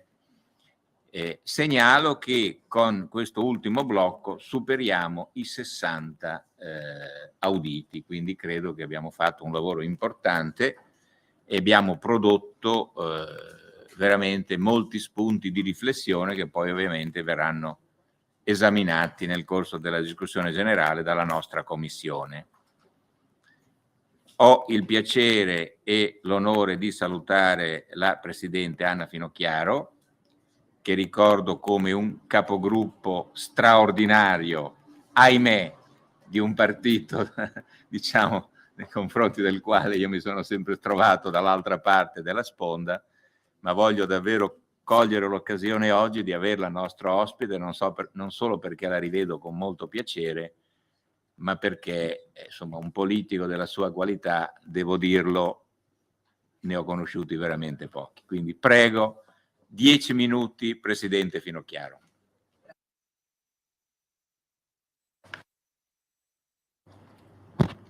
C'è già. Concentro le osservazioni soltanto su alcune questioni, tra quelle che io ritengo meritevoli di maggiore riflessione. E parto dal fatto che la riforma non consiste nella necessità, che pure è politicamente assai rilevante, di dare seguito alle richieste di alcune regioni di ottenere un maggiore spazio di autonomia, quanto piuttosto risponde alla necessità di collocare, direi solidamente, l'attuazione del terzo comma dell'articolo 116 e le sue applicazioni nel quadro di un organico impianto che è rappresentato, come sappiamo, dagli articoli 5, 116 appunto, 118, 119 della Costituzione, e che non può che essere saldamente ancorata ai principi di uguaglianza, solidarietà, sussidiarietà, coesione sociale. Quindi davvero siamo di fronte a un passaggio nuovo nella storia dell'autonomia differenziata per l'ambizione, diciamo, di questo disegno di legge, e questo io lo trovo apprezzabile, ciononostante una serie di punti di riflessione da sottoporvi. La prima osservazione riguarda l'interpretazione dell'oggetto del trasferimento. Dice l'articolo 116 della Costituzione: forme e condizioni particolari di autonomia. Noi sappiamo che il nostro è un sistema duale che conosce le regioni a statuto speciale e le regioni a statuto ordinario. Con l'attuazione del 116 noi introduciamo, diciamo così, un tertium genus, in cui sulla base di una intesa fra lo Stato e le autonomie con legge approvata a maggioranza assoluta possono essere attribuite appunto alle regioni ulteriori forme e condizioni particolari di autonomia concernenti le materie che sappiamo. Ora, a me pare che questa formula vada interpretata nel senso di attribuire speciali forme e condizioni di autonomia nell'ambito delle materie elencate e che non possa riferirsi all'integrale trasferimento di qualcuna delle materie indicate nell'articolo 116 come possibile oggetto di competenza esclusiva delle regioni. Lo sostengo per 2 ordini di ragioni. Ho anche guardato il dibattito sull'articolo 116 in sede di discussione e approvazione della riforma del titolo quinto, non ci sono molte indicazioni, almeno io non le ho trovate. Ma secondo me a ritenere diversamente, cioè a ritenere che oggetto non siano gli ambiti di materie quanto le materie, prima non si comprenderebbe perché il legislatore del 2001 non abbia fatto riferimento al trasferimento di materie e abbia adoperato la formula che conosciamo e che peraltro poi è pienamente coerente col 117 e con l'impianto costituzionale. Inoltre, se noi ritenessimo che oggetto del trasferimento e quindi dell'attribuzione alle regioni fossero le materie, risulterebbe possibile attribuire a una regione competenza esclusiva, per esempio in materia di energia o istruzione. Ora, mi pare intuitivo e che non abbia neanche bisogno di spiegazione proprio in questo passaggio di tempo, come questa teorica possibilità possa essere in contrasto con le finalità generali dell'ordinamento e con interessi, diciamo così, nazionali, oltre che con appunto le finalità dell'ordinamento costituzionale e sovranazionale. Ora, l'articolo 1, invece, secondo comma del disegno di legge Calderoli, fa esplicito riferimento alle ulteriori forme e condizioni particolari di autonomia relativi a materie o ambiti di materie riferibili ai diritti civili e sociali che devono essere garantiti su tutto il territorio nazionale.